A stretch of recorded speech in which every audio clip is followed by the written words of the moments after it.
Recording.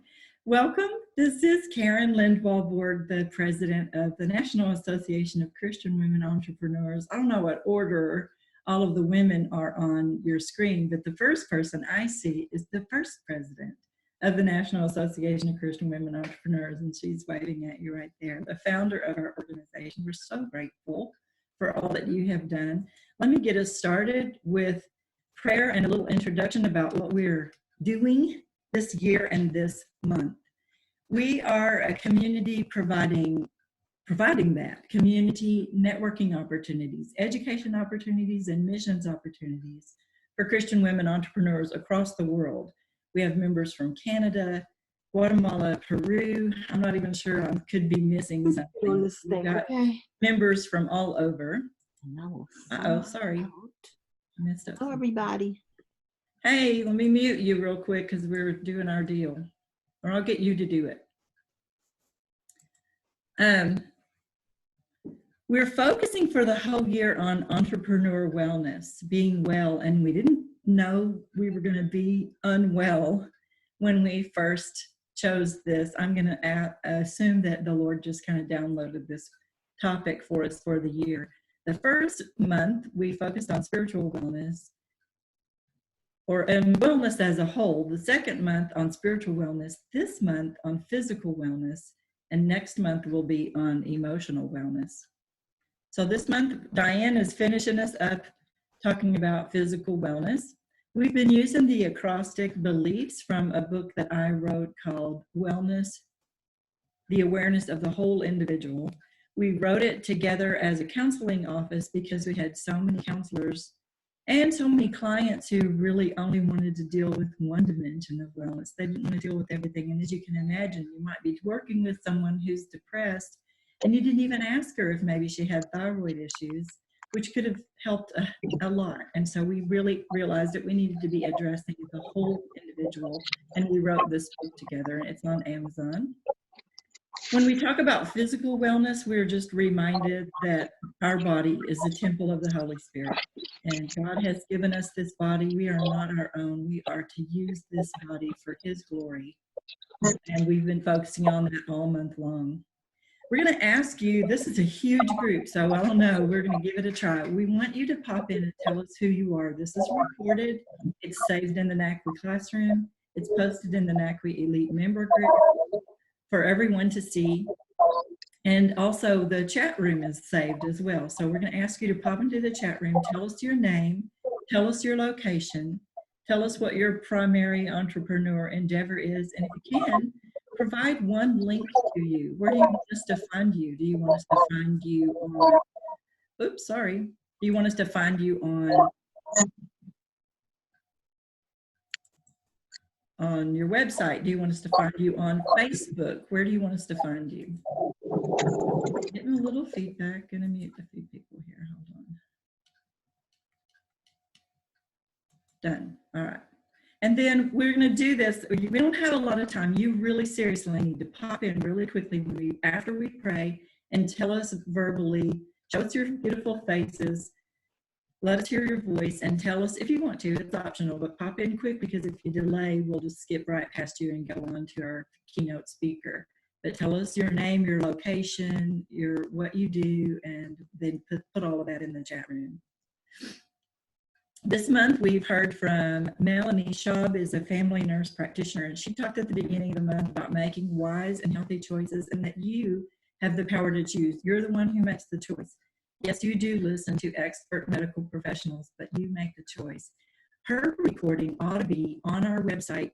If you go to nacwi.org/free training, at the top there's a button called training, and right underneath that there's a button called free training, and it'll take you right to, we put a new training up there every single month, and we sort of rotate them on and rotate them off. So at any time you can have access to probably a couple dozen, maybe free trainings, so you can see what we're all about and how detailed we get as we go through different themes for the year and for the months of the year. Then we heard from Angie Roberts. She's a naturopath doctor, and she talked to us about the 4 pillars of an effective wellness plan. And what was really neat about her call was she talked about sort of that there's a 3-legged stool, so that no matter what you're doing to care for yourself, you need to be doing these, you need to make sure that it meets these 3 criteria. And the criteria were, if I get it right, to detox, to purify, and to nourish. Right up your alley, Diane. Then we heard from Clarissa. She talked to us about the fact that any physical activity that you do is an act of worship. We loved that one. We had a little sex talk in that one as well. It was great fun. Anytime women get together to talk about wellness. Then we heard from Jerry, who talked about balancing physical habits. And Kim Smith, you would enjoy this if you were there. She also brought in financial aspects of the balance as well, which we don't really have in our little acrostic, our little beliefs acrostic per se. And then today we're going to hear from Diane. So, and we'll tell you more about her as well.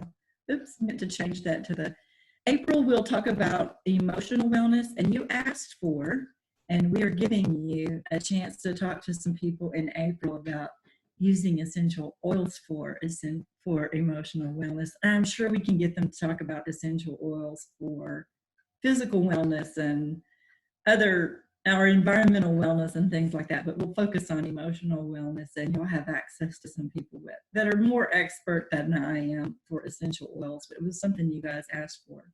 We're thrilled that you're here. I'm going to start us off with a prayer. We're going to let you come in and introduce yourselves really quickly if you want to.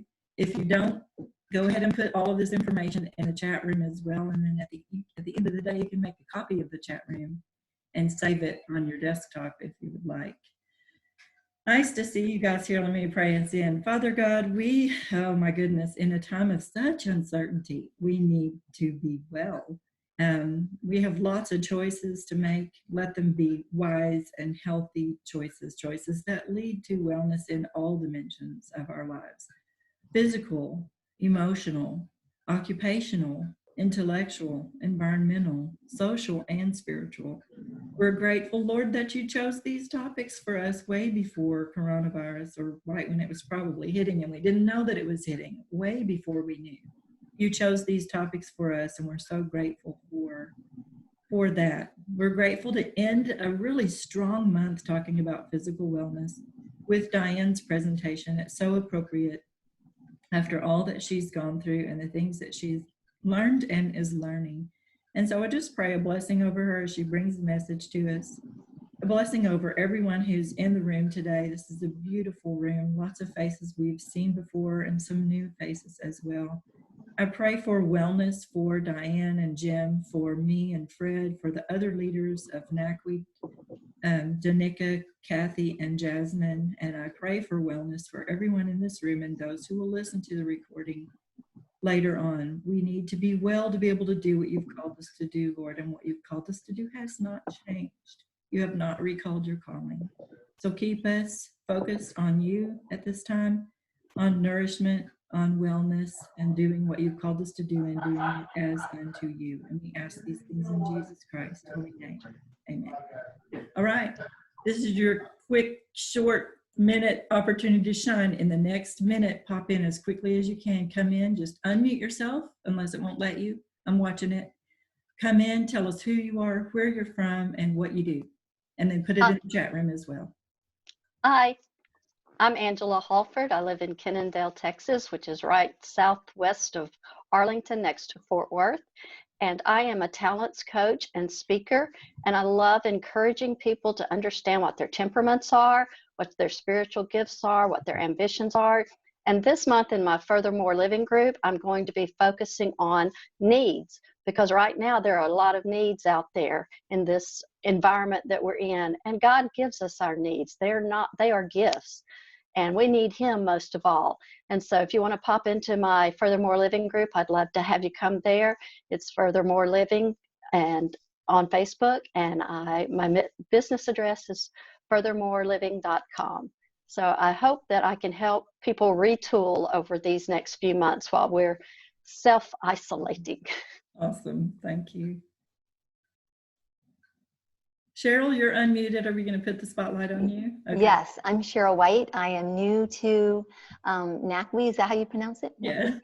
And I am new. I'm very excited. I'm starting a new business called Cheryl White Wellness. And it is all about health and wellness, healthy lifestyle. I will cover many different things. I already speak at different local events about health and wellness. So, you know, my goal is really to just, you know, have an online website, which I'm in the midst of just starting that process. And then, you know, just being able to educate people online, and then do speaking events, do potentially coaching as well, health and nutrition coaching, wellness coaching. And so I'm just really excited for the opportunity and to learn and connect with all of the wonderful ladies in your community. Awesome. Glad to have you with us. Anybody else quickly? I'll go.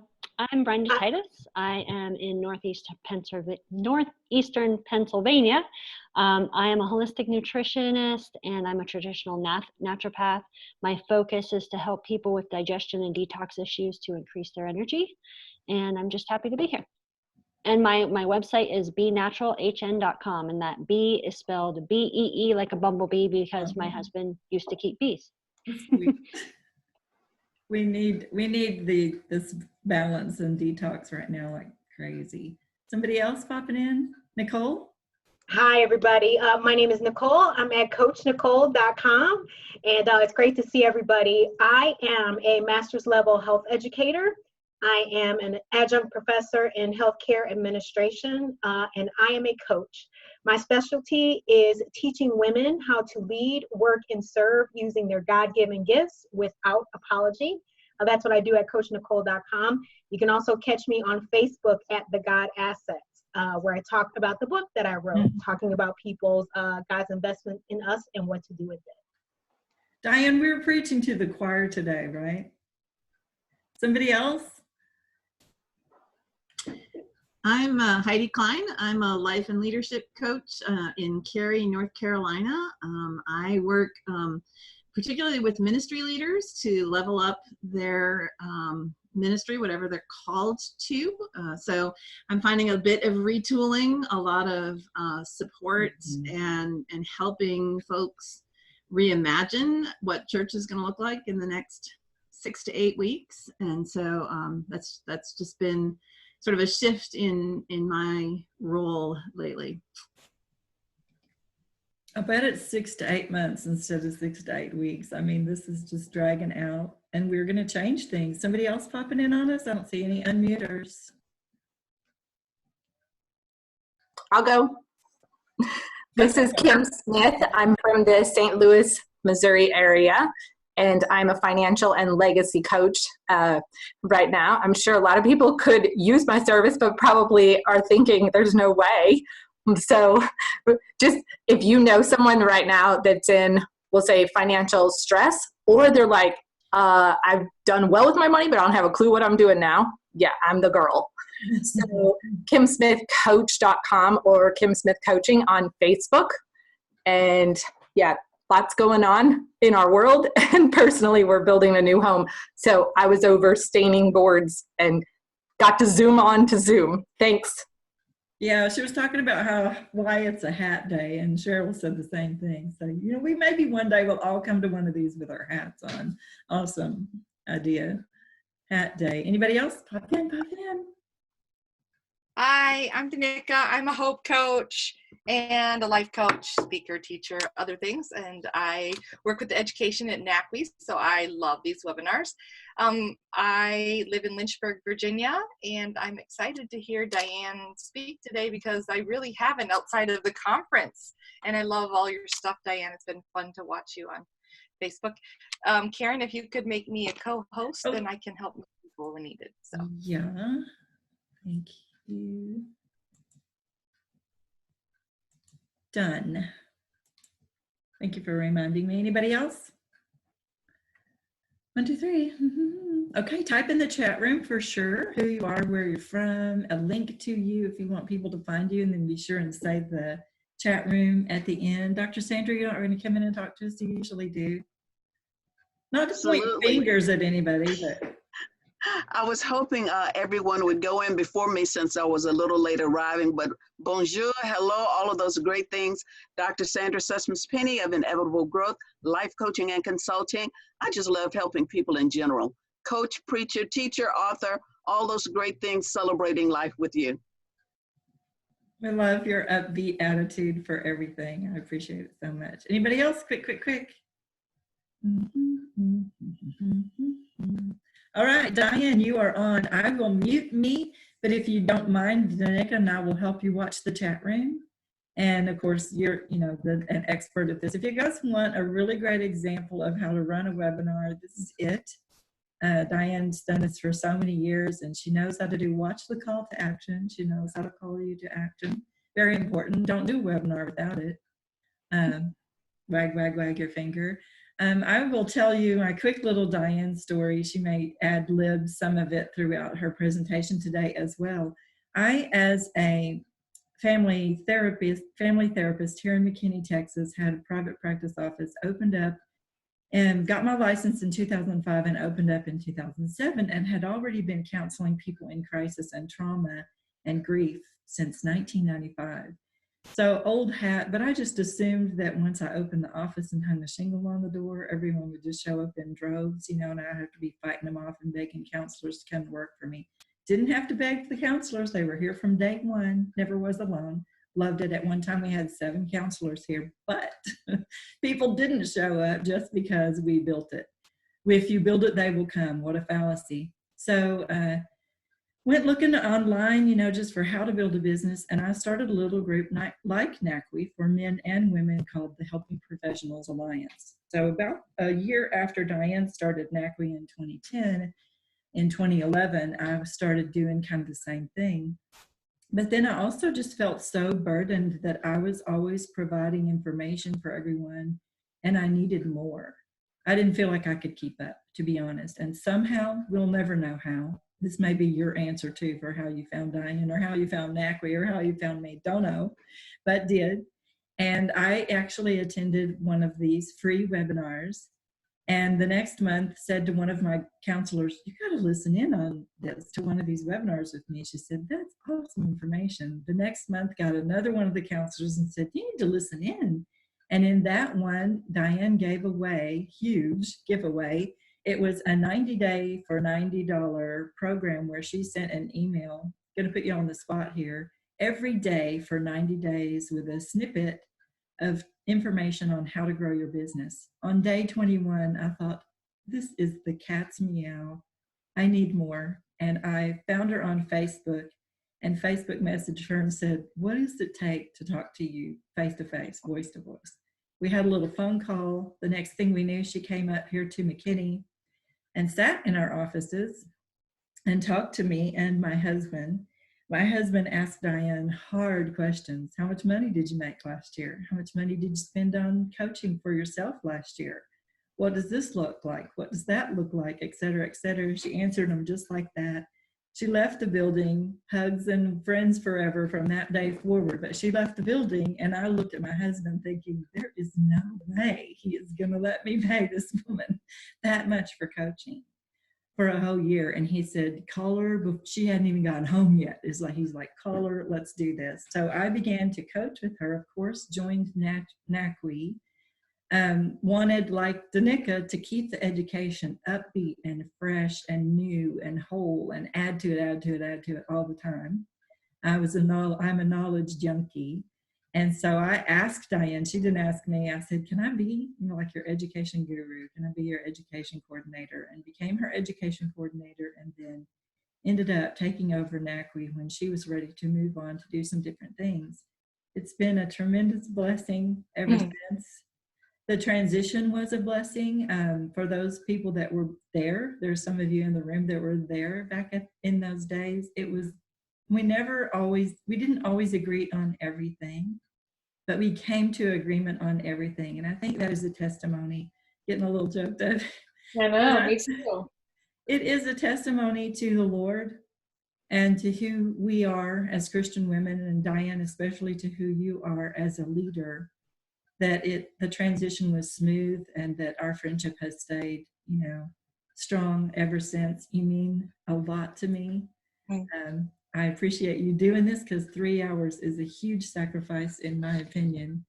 And so I'm going to turn it, I've already prayed for you twice and all throughout the day as well. So I'm going to turn the floor over to you, and you just call out to me and Danica if you need anything else. Okay. Thank you so much. Well, first of all, I'm getting choked up as well. So don't be surprised if we cry and laugh and all such. I mean, God gave us feelings for a reason. They are not wrong.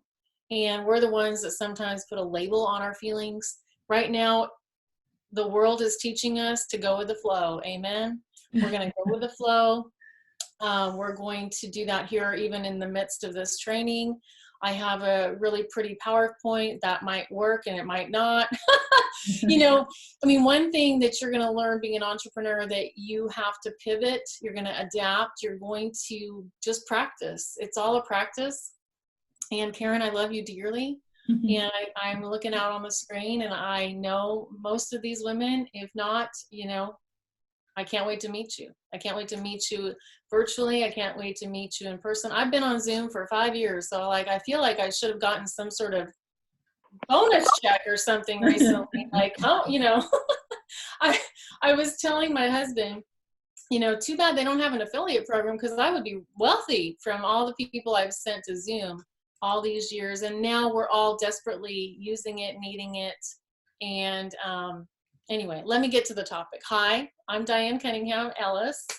And in addition to that fancy title, I'm the founder and former president of NACWI, and it was my baby. God never gave me babies in my womb, but he gave me all of you. And that's really cool. And so Karen and I have been together a long time, and we did do this very well.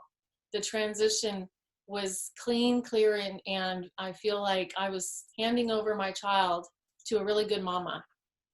And NACWI continues to thrive. Today I'm teaching you about Nourish. Okay, we're gonna talk about Nourish. We're gonna give you a chance to come join me in my 21-day challenge I'm launching. We're going to give you a chance to win a free book or get one of the first, there we go. I'm going to give you some tools and tips today. And I'm going to hope that you might get one nugget that you could use, right? Out of 3 hours, I hope you get one nugget, right? Because our attention span is small. And if you need to come in and out, let me just make this very clear. You know, I'm here, we're here, but if you need to pop in and out, okay, right? I mean, the world is going on as we are here, and it's okay. Part of nourishing, and we're gonna pull up a PowerPoint here in a second, but first I need to. I have a whole lot of props, and I actually pulled some of our boards that we worked on to show you later. But one of the things that I never got to be a cheerleader in high school. It all came later in my life, right? It came later with being a cheerleader of women. It came later creating this association from zero. So if you have no members in your group, well, you're in the right place. I had no members. And I stood up in a room and I said, I'm the founder and president of the National Association of Christian Women Entrepreneurs. Now, I was either just an egomaniac that was being stupid, or I was living my vision, right? I was walking into my calling, right? I mean, so God gave me this idea in 2009. I didn't have the money. Some of you might be able to relate to that. I wanted to go to a training to learn how to create NACWI. It was like $1,000. And I had like 300 maybe, you know? And so I prayed that God would provide. And what do you know it? A check that I wasn't expecting came in the mail within the next 2 or 3 weeks. And I was able to go to this training and come home and create NACWI. And here we still are. Here we still are. So if God gives you something, not everything he gives you is going to be a giant, what's those big trees?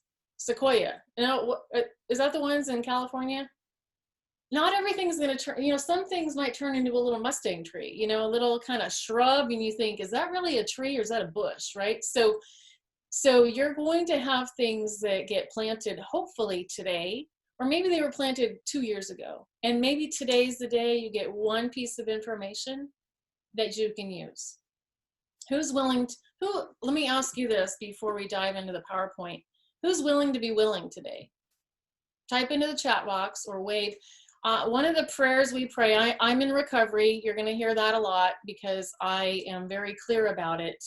I am almost 7 years sober, and that's a miracle. NACWE would have died. NACWE would have died if I kept up the drinking, because I was leading webinars like this and then drinking every night. That's the truth of the matter. There's a lot of us that have secret addictions. I've been addicted to food. You know, food's easy. It's everywhere, and it can comfort me and take me into escape. You know, a good pile of nachos is really a great way to just numb out. And then, you know, you go straight to the Ben & Jerry's, and then you're just gone forever, right? So, I'm in recovery from food addiction. I've weighed 203 pounds, and I've weighed 122 pounds. And all of these are pieces to my story and pieces of the Nourish puzzle. And so we're going to dive straight into that. So good. Yes, you're saying I'm willing. One of the main things they teach us in AA is if you're not willing, then just pray for the willingness to be willing. Pray for that willingness to be willing. Because maybe you know you need to do, I did 2 emergency coaching calls this morning, and one of those ladies is here for sure. But like sometimes my job is to talk people off the ledge and say, yes, of course you can do a Zoom. I mean, really, what's the problem? Get on there. Of course you can do a Facebook Live. None of these things cost money. Just turn it on. Turn it on. Be willing to be willing. And it's not going to be perfect. So let's just get this out of the way. It's going to be progress, not perfection. It's all an experiment. It's all practice. It's all, like the first time you do something is probably not going to be the best time you've ever done it. That's just totally unrealistic. The first time you do anything, it's going to be weird, awkward, uncomfortable. You'll probably be sore afterwards, right? I mean, it's just, my husband used my new exercise machine, and now like he can barely walk around our house. And I mean, it's the same with our entrepreneur muscle. It's all of these things are you know, I know how to do a Zoom, upload it to YouTube and whip it out. But if that's the first time you've ever done it, you have to practice. This morning on our call, we had a great quote. So type this in the box. It's a practice, not a perfect. It's a practice. It's not a perfect. Okay. And everything that we're going to be sharing here is a practice. And so if you already heard that quote 2 hours ago, just, you know, go with me. Go with me. And I'm going to try to pull up the screen. And as we go along, I'm going to be able to, I'm watching the chat a little bit here too. And we'll take a break and we will do all the things. Excellent, excellent. Looks like Brenda said she just started doing videos and lives yesterday. Rock on. Excellent. Yeah, there's Nicole. She was an emergency talk off the ledge experience this morning. Yeah, you know it, girl. I see you. Okay, so let me pull up my PowerPoint. All right, can you guys see this? Okay, good. So I can still see you. Hallelujah. It's a miracle when everything works properly. We're going to be talking about Nourish, how to live a satisfied life during this new normal. We are in a new normal, right? You know, this was not on my grand 2020 plan. I'm pretty sure it wasn't on yours, to have a pandemic and be trapped in my own house. And I can either be trapped or I can turn this into a testimony. That's the truth for all of us. I can use this time to, and I am, like, I'm having a really great time, actually. I'm creating books. I am doing webinars. I am doing all sorts of things. And, you know, I'm an extrovert. You probably can't tell, right? I'm a super duper extrovert. But I work from home, and I've been working from home for a long time. And so I'm a little ahead of the game maybe on that, but we're going to talk about some different tools. I'm going to give you 7, let's see, 7 ways, 7 practices doing this new normal and after. Let's see if how do we do this? Next. There we go. Hello. So here's just a couple, you know, you've kind of heard how I am and see how I am, but here's some pictures of it. Uh-oh. Hold on a second. There we go. Okay, so this is just a snapshot of some of me, and I'm newly married again. Jim is he's an entrepreneur too. He's in the other room. He created his own little schedule because he's a private investigator, former FBI agent, and his world has turned upside down too, just like the rest of us. Let me say this very clearly. We have applied for a small business loan that was put out there by the world last week or 2 weeks ago. There's no shame in that. If you're an entrepreneur, do not be ashamed that some of the ways that we make money dried up in the last 2 weeks, right? And if that's the truth for you or your household, well, we have no control over that. We have no control. We do have control over whether we're sitting down to do some work today or write a blog today or do a Zoom today. I do have control about showing up right here today. So do the things you can do and don't tell me what you can't do. I don't want to hear it. I don't want to hear what you can't do. I want to hear what you can do today. And that is really about one brave at a time and all these different things on the page, taking it day by day. And 7 nourishment practices to help you with your business, your body, your food, your mind, your boundaries, and your life. Who needs help with one of those things or a lot of those things? Yes. And go ahead and and again, this is open to the public. So don't be pouring out your whole life story here on the page. It'll be on YouTube later. And so just prepare yourself for that. But you might need help mostly with your business. You might need help with body and food. You might need help with relationship boundaries. And so all of these things are things I'm not afraid to talk about. And that's really grown for me. I'm a former counselor. This is why Karen and we speak the same lingo. We speak feelings. The world doesn't like feelings. They're afraid of feelings. We avoid it. We avoid feelings at all costs. And then we try to nourish ourselves in ways that are unhealthy by overdoing, by overgiving, by overworking, by overeating, by overspending.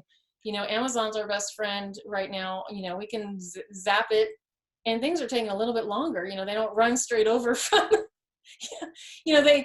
it's like Amazon, you pick your thing and I feel like they're just down the street and they just run straight over. How do they have all that stuff right there? But anyway, they're a little slower because we're in a crisis. And I don't want to minimize. I'm trying not to make light. I'm not making light of the current life situation we're in. I'm just saying, bloom where you're planted right here today. Do what you can do. Yes, be cautious. Yes, be wary. My father is scheduled to have a 10-hour surgery in like 10 days for a giant tumor. My plan is still to fly to California to be there. We don't even know if they're going to let any of us into the hospital at this point. We're concerned about his safety before, during, and after. So I don't take any of this lightly.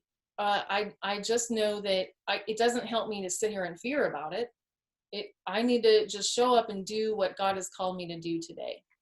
So let me see if I can do the power. There we go.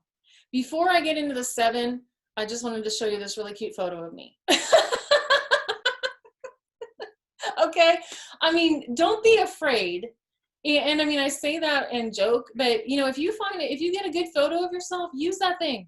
Don't be afraid to promote. I had to promote NACWE before I had 1 member. Do you get that? I had no members and I am like promoting, and there was not, there was no Facebook groups. That wasn't a thing in 2010. I had the tools of my email, and I sent out emails, and I basically announced on Facebook that I was creating this thing 3 weeks before we opened the door. And I just said, I'm so excited, I'm creating this thing. And so don't be afraid of promoting yourself. And if you can show a picture of you being you, that's good. I'm going to call out Marie because she's here. Marie just turned 71 yesterday, and she told me I was allowed to say that. She's got her pretty picture on the screen, but she wanted to be in one of my groups last year, and I said, she was one of those people on Facebook that has no picture. And I said, if you want to be in one of my groups, you have to put a picture on Facebook. Like, I don't let like ghosts into my group. And, you know, God bless Marie. She figured out how to do it that day and joined my group. And she's just recently hired me to do some private coaching. Earlier this morning, I Facebook messaged her how to do a Facebook Live. She did it. I talked her through how to lead her first Zoom the other night. She did it. So do not tell me you're too old. Don't tell me you don't know how. Don't tell me these things, because my 83-year-old father learned how to Zoom this last weekend.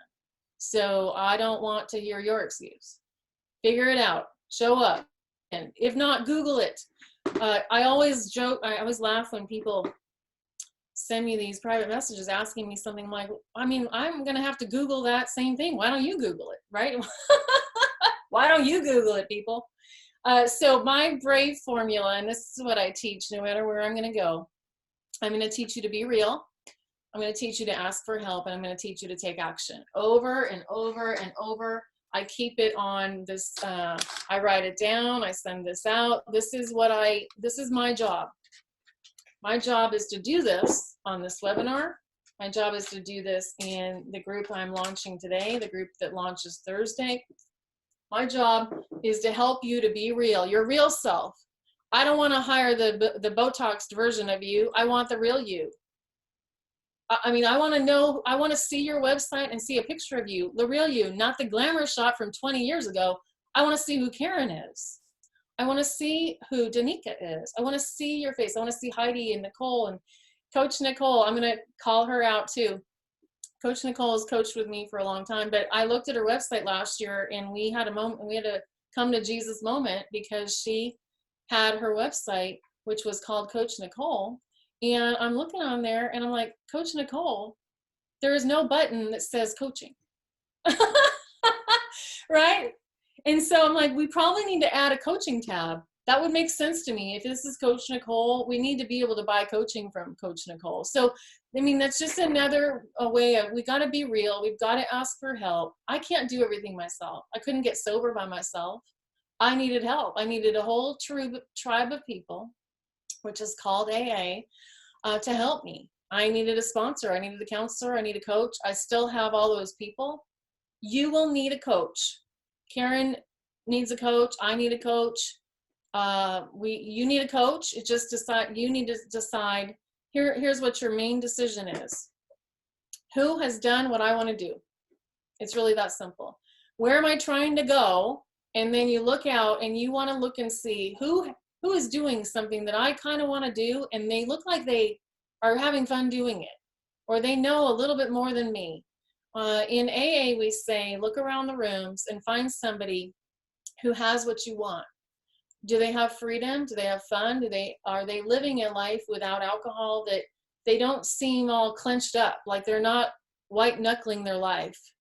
I don't want to white knuckle my life. I don't want to white knuckle my business. And so that means for me, I ask for a lot of help and I take bold action. And you're going to have to pray your way through, because sometimes you're going to commit to things that you don't know exactly how you're going to pay for. Let's get a high five for that. High five for those that have invested in themselves this year. I'm constantly investing in myself, the next training, the next program, the coaching. I just am finishing up 7 or 8 months of training from the Institute for the Psychology of Eating. Did I pay for that? You better believe I paid for that. I paid a lot. I just bought a new training last week. Why? Because I believe in myself. I believe that if I train me, I can train more of you.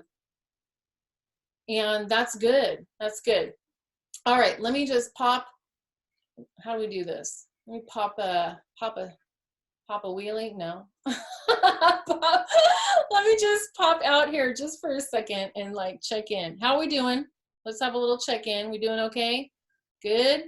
Any questions, any comments? We're quoting you like crazy people in the chat room, I guess, you know. Oh, good. Okay, yeah, I'm kind of seeing that, but I wanted to I'll be coming back and forth on that one. Sure. Okay, good. You guys ready for the 7? Mm-hmm. And we are going to take a break, mainly because I have the tiny bladder problem. So not quite yet. I'm okay, sort of. So let me pull up my screen again. And you can write all this down. There's going to be 7, and these are practices, right? So practice number 1 is a nourishment plan and habit creation.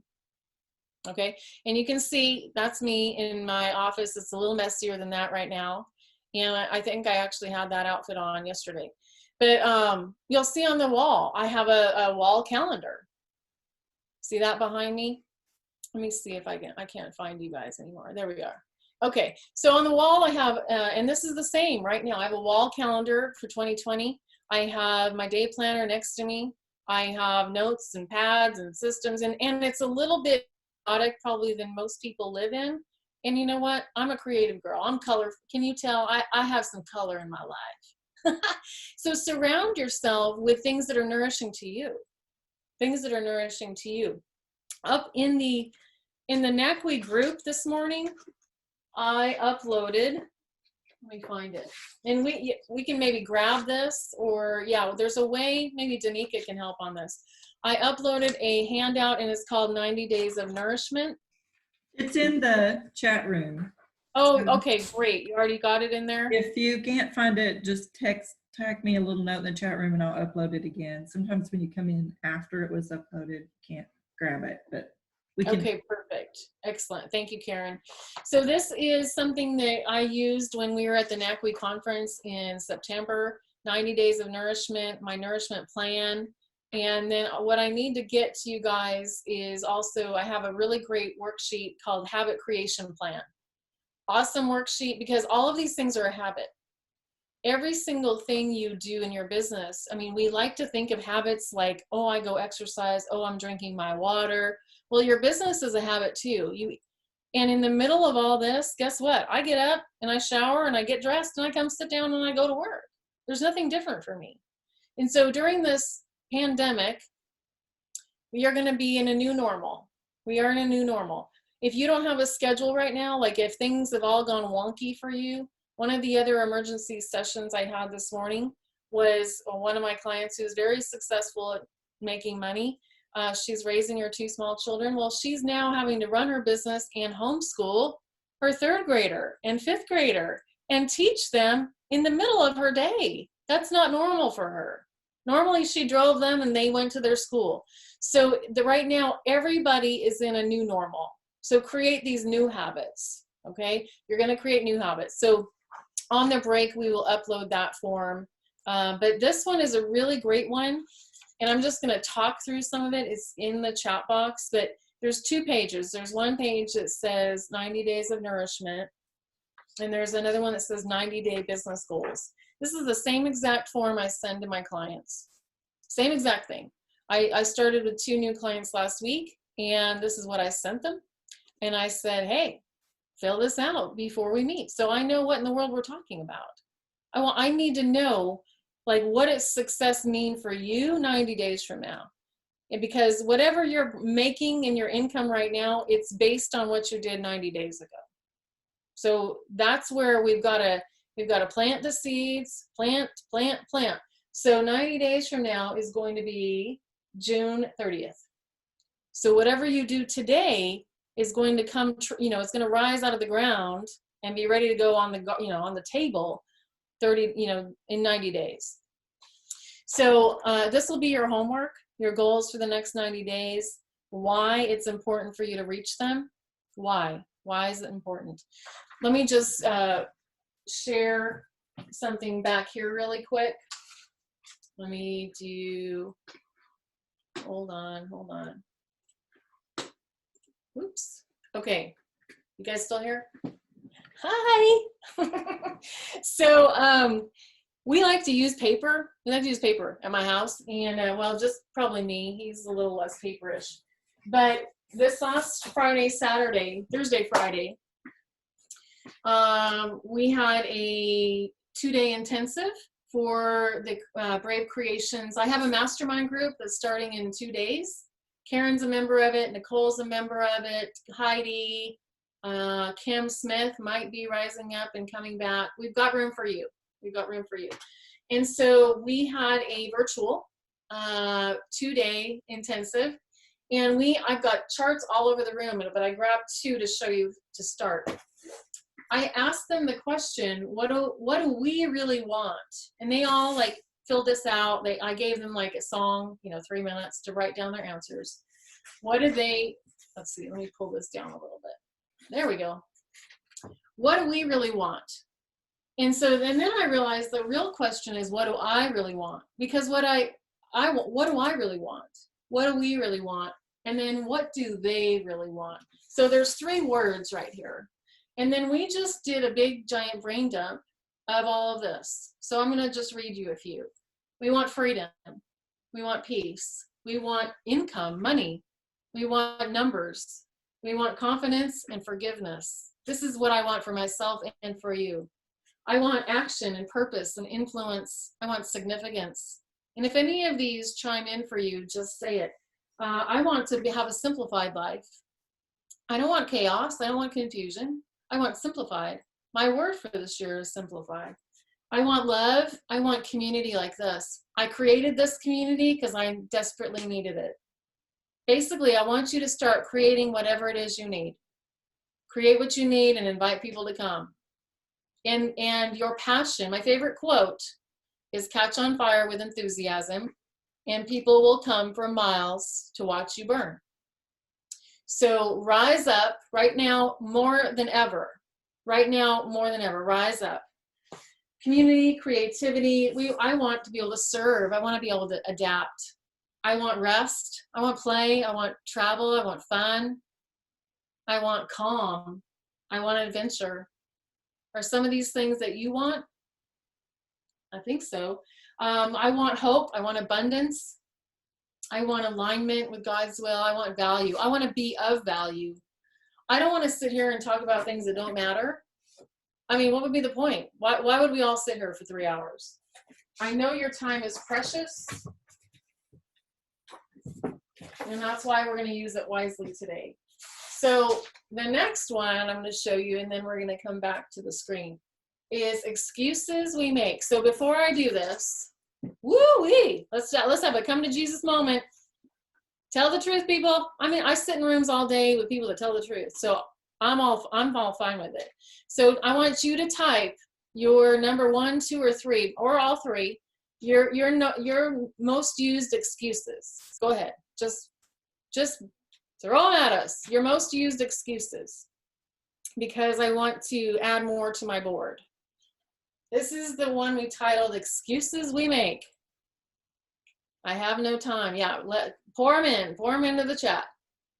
I'm too busy. Oh yeah, I don't know how. Not enough time. I'm not ready. Oh, Lord have mercy. I have no money. Let's see. Not enough money, not enough time, can't do it.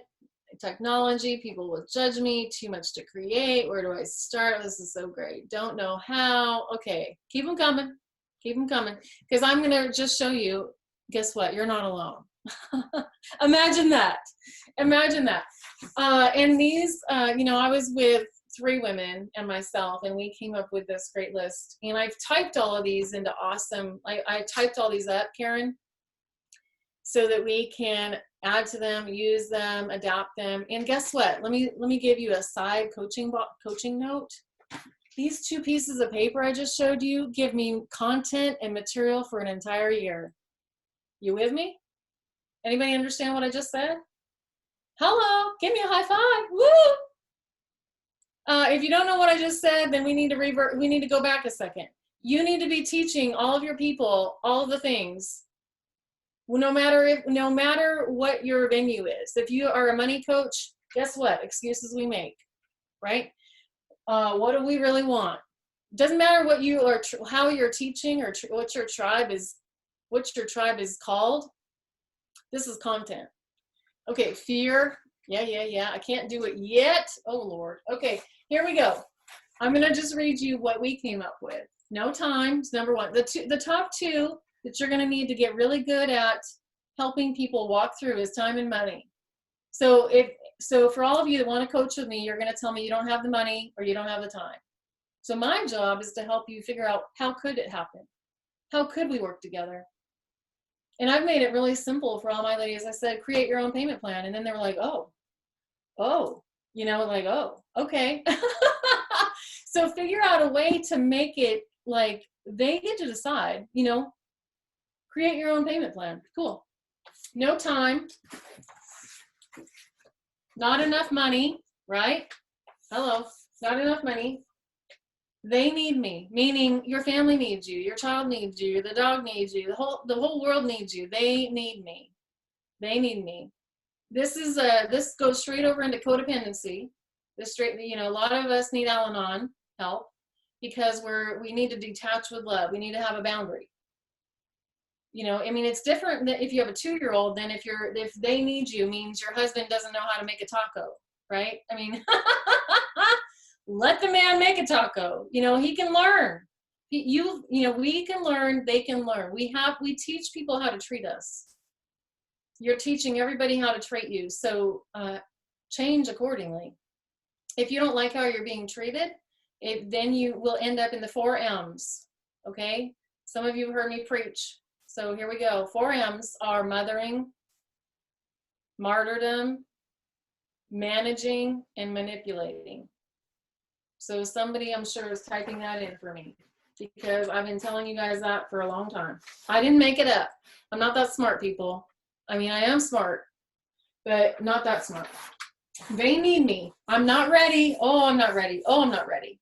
Well, I've never been ready for anything I've ever done. And I launched NACWE, and here we are. But somebody signed up for NACWE before I even announced it. Like they signed up and became my first member. She's like, I wanted to be the first one. And so just be ready to not be ready. And let that go. Let go of all of that perfectionism that is keeping you paralyzed. Perfectionism equals paralyzed. There's a good quote for today. Someone else is doing it. Of course, someone else is doing it. There's another coach out there. There's another financial coach. There's somebody just like me probably teaching something just like this. And so, oh, well, I'm going to be somebody else's cup of tea. Be your own cup of tea, okay? I'm not an expert. Well, I bet you are. If you've done that thing, then, and I've never done that thing, you're more expert than I am. Just saying. If you've never been sober, like if I've never been sober, I want to get somebody that's a little more sober than me to help me. You know, I can't relate to the 30 years sober lady, but I can relate to the 2 years maybe. Okay, maybe, I don't know, maybe. Or I want to find somebody that's, you know, I want to coach with somebody that's done something I've done and she can walk me through. She's a little more expert than me. And remember that a lot of the things in your personal life, you become an expert at and you didn't sign up for that. Like I went through a divorce. You know, I'm in recovery. I'm remarried.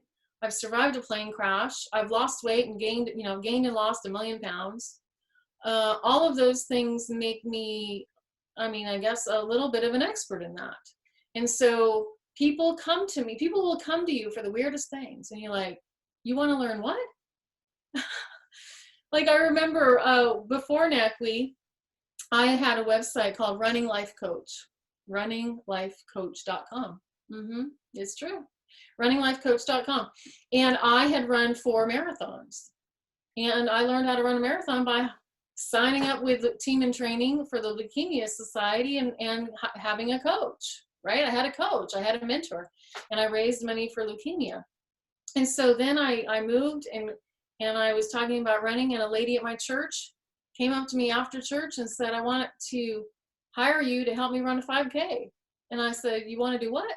You know, I mean, so don't be surprised when, and this is where we have to listen for the God wink, the God nudge, the God moment to really say, okay, maybe that's part of my new program.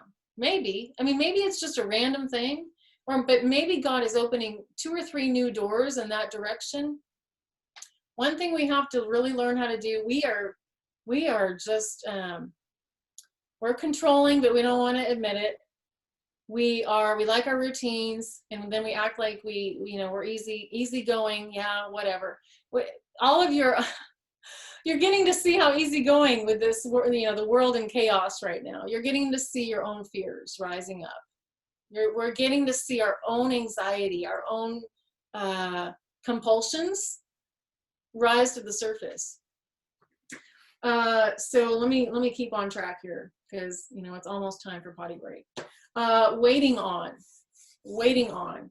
So a lot of the excuses I hear you making, oh, I'm waiting for Callie. Oh, I'm waiting for the, April 1st. Well, that's tomorrow. I'm waiting for the pandemic to be over. I'm waiting for, like 500 people on my email list. Well, you got to start with 5 people. I mean, you probably have to start with 5. You can't wait till you have 500. You're going to have to talk. If you had church and you had 5 people sitting there, would you just say, I'm sorry, I don't have anything for you. Sorry, God, whatever. No, you would, I need to talk to the 5, because then those 5 might tell 5 friends. That's how church started. That's church. That's how AA started. 2 men desperate for recovery, talking to each other in a kitchen over a cup of coffee, and then they called the local hospital and said, you know what, I can't stay sober, I need to help another person. They basically just they made cold calls and went on AA cold calls, trying to help someone else stay sober so that they weren't sitting there in their own misery. And a lot of times we sit in our own misery. Bad on us. Go help somebody else. Okay, waiting on. So in the chat box, just because we're going to call ourselves out on everything, what are you waiting on? Who are you waiting on, and what are you waiting on? Are you waiting on the magic website? Are you waiting on the right CRM program? Are you waiting on the miracle virtual assistant? What are you waiting on? And then here's another great one. I don't know how. Well, again, maybe you can Google it. Google probably has the answer. I mean, or one of us has the answer. But a lot of times I just sit over here in woe is me road. Oh, I don't know how to do it. Like this morning, I broke my own website. I tried to fix my website page to get it all pretty so I could sell you guys a little thing. And I went in there and I broke it, and it turned totally wacko. Like every page had all words all across the page. So I just trusted that my virtual assistant, because she was amazing, I trusted that Callie was going to be able to fix it by 2 o'clock today. And she did. She fixed it by 10 o'clock. And I didn't have to sit and panic for 4 hours. I just let it go. If it wasn't going to be ready, then oh well. You guys would we would figure it out later. It's going to be okay. I'm not doing brain surgery. I don't know about all of you, but this is not brain surgery. And so it's not going to be that precise. Okay. I don't know how. They can't afford it. So I could sit over here and say that none of you could afford my services. I could say that all day, but I have seen women pay a lot of money. I have paid a lot of money. I was paying a coach $10,000 a year, and she was trying to convince me that I could raise my price to $500 a month. And I said, oh, no one will pay that. She said, Diane, you're paying me twice that amount.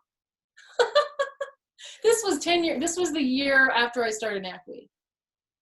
And I've paid a lot for coaching, and I've paid a little, and I get something from every single coach. I hope you do too. They can't afford it. You decide what your value is, and you just make that, you put it on the page, and you stop doing the blue light special. That's what I need you all to stop doing. Stop putting yourself on the discount, on the garbage, oh, here's the half price sister, secret sister price, friend price. I mean, figure out your price and honor all of your trainings. Because if I'm not honoring my training that I have invested in, how can I ask you to do the same for me? If I've just paid $7,000 for a training and I'm asking you to pay $3,000, I'm not going to do a discount on that, because I know I'm going to provide double the amount of value. I know that. Okay, they can't, laziness. Sometimes we're just need to tell the truth. Are you being lazy? Anybody in the room ever lazy? Just don't do the work. You just don't, you know what you're supposed to do, you just don't do it. Okay, I always need to be available. This one relates back up here to they need me. They need me to cook dinner. They need me to run errands. They need me to open the door. They need me. I always need to be available. Sometimes we're unavailable. Like right now, I'm on a webinar. I'm not available for the phone calls that are coming in. I can't answer the emails or the texts. That's ridiculous. That would be unethical, and it would be really dishonoring to you, right? And so we are allowed to say, hey, I'm busy. Hey, I'm going to close the door. It's cool. And if there's an emergency, please like open the door and raise the flag. But if it's just that you need a taco, that's not an emergency. It's not, tacos are not an emergency. A lot of talk about tacos today. Okay. The fear of success. No one wants to talk about this, but a lot of times we're afraid of success because what if they actually sign up, right? You know, you put out a program, what if they actually sign up and I have to do something? When I first started NACWI, I was just like, oh my gosh, I need to make sure I can commit to 1 year of training because these ladies are paying me for 1 year of training. So I had to know, without a doubt, I can provide 1 year of training. And if I needed to get a full-time job, because I was really worried, I had just gotten through my divorce, I was trying to be single, provide for myself, and build this company. And I just thought, okay, if in doubt, if everything goes haywire, I will switch these calls to the nighttime and I will go to a full-time job. And I will still provide. I will provide for what women paid for, some calls each month. And then last but not least, believing old stories and lies. Believing old stories and lies. So go ahead and type into the chat box while we regroup here for a second. What's the old story or lie that you need to let go of today? Just type it. Whatever comes out, don't overthink. Don't edit. What's the old story? I don't know how to be an entrepreneur. I'm not worthy. I can't make money. Those are all old stories. Everything I do is half-assed. I am not strong. You'll never make it. Old stories and lies. Old stories and lies. Yeah, let it out. No one will pay for this. That's exactly, yeah. These are all old stories, old lies. Old stories and old lies. It's good to see you guys. There's 21 people here. That's exciting. How are we doing? Is it time for Karen? Let's pop in. Let's pop in. Do we want to take a little question and answer or a little mini break? Do you guys have questions or comments? Or is the potty calling?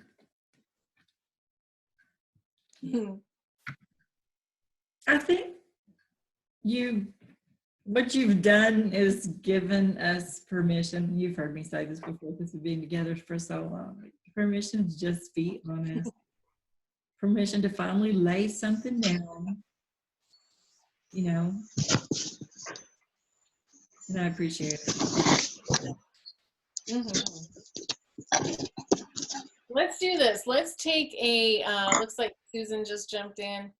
Let's do, how do you normally do it, Karen? Do you take a little 5-minute pause and we all stay on the screen and just come right back? Might as well stay here, yeah.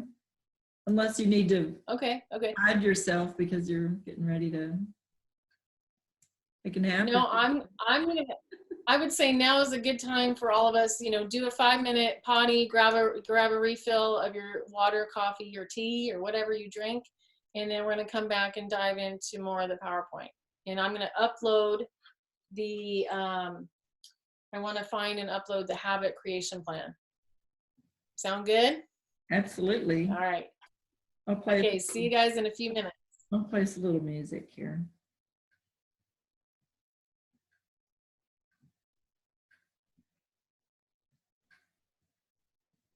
Hey, Karen, can I show you something real quick? Like what? Look what we drew today. Oh. It's a whole scene from Aladdin. Oh, how sweet is that? And then somebody wanted to do donuts. Look, donuts. Kathy's doing an online class for kids who are at home. Yes, it's so much fun for everybody, including me. Joshua 24:15. Too loud. All right, here we go.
Hey, ladies, a couple of you just joined us. We are on a little mini break, and so grab your coffee and your blank piece of paper, and we will get started up in just a second. So we're glad you're here. And there's two different downloads. One is, I just added it, Habit Creation Plan. You can grab that. And then the other one is Up Higher 90-Day Worksheet. I just thought I was in control of break time. What did you put in? Oh, habit creation. Okay. Okay, so thank you for playing that song, Karen. And so, yeah, well, let's take a deep breath. And any questions for me before we dive into more teaching and training? A couple more people have jumped on the call. And so welcome. We've got 23 now. Any questions or aha moments from what we've covered right so far? Just ready to move past the fears for sure.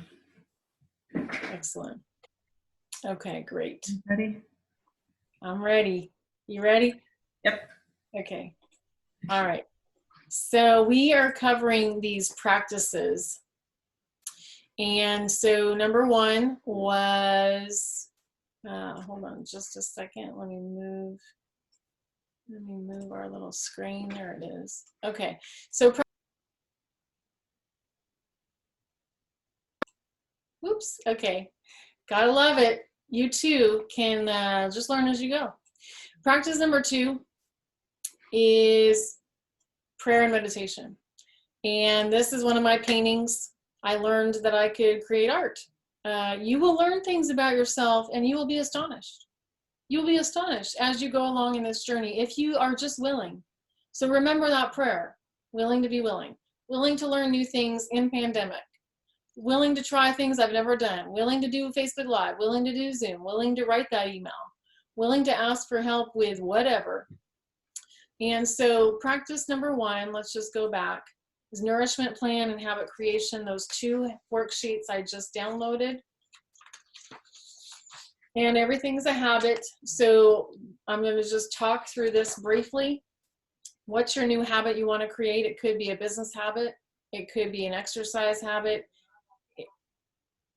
It could be, can you guys still hear me? Okay, that's good. I think our internet's gone down.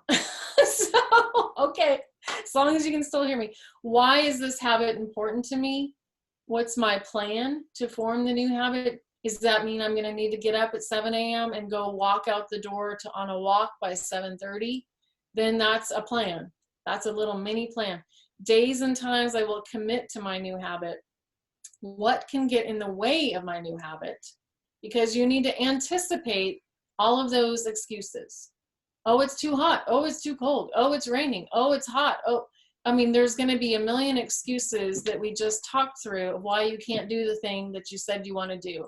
There's a wonderful Bible verse, and all of you that are Bible scholars can say what it is. It's the one that says, I continue to do the thing I didn't want to do. Remember that? So if you know that verse, just type it in the group for us. I need to memorize it because I use it all the time. We say we're not going to do blank, and then we do blank. Over and over and over again, because we're human. We're human, and we're remembering it's practice. It's not a perfect, it's a practice. So I'm going to put that aside. So practice number 2 is prayer and meditation. Now this could be number 1 for you. These are all in whatever order you need to do them. They're daily, right? I pray with every client. I pray in the morning, I pray at night, we pray all the time. It's way harder for me to have what I would call meditation. In my neck of the woods, meditation means I'm actually silent for 5 minutes or something. It's like I shut my mouth. That's very challenging. I actually spend time turning off my voice and sitting in 5 minutes of silence, maybe outside. Outside's a great place to do it.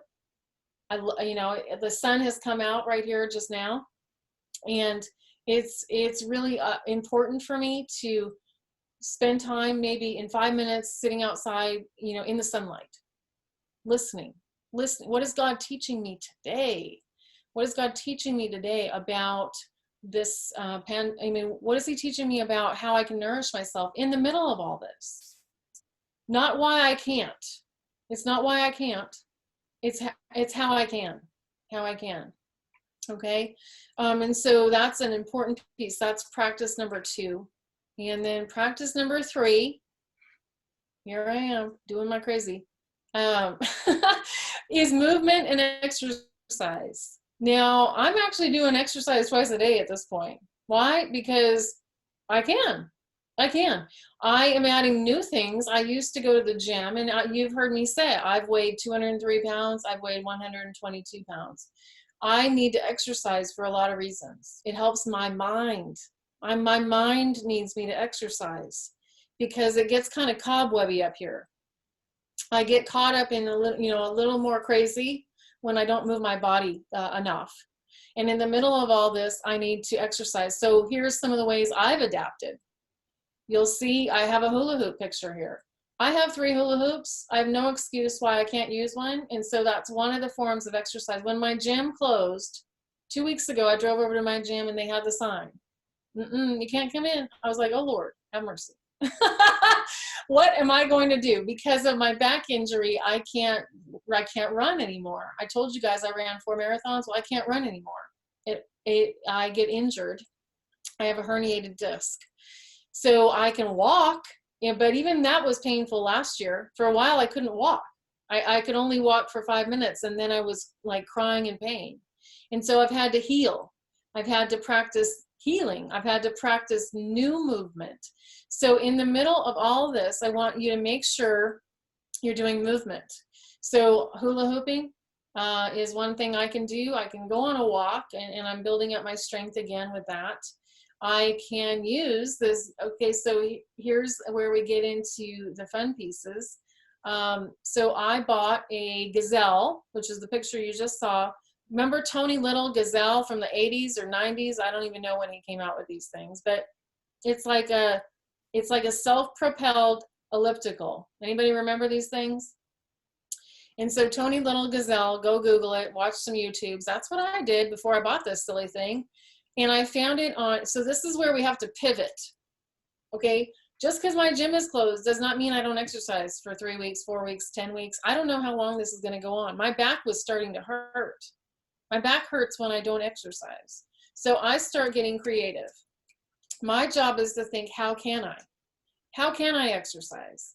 And so then I do this research on Tony Little, gazelle, and you know, the new ones cost $150, $300, $500, I don't know.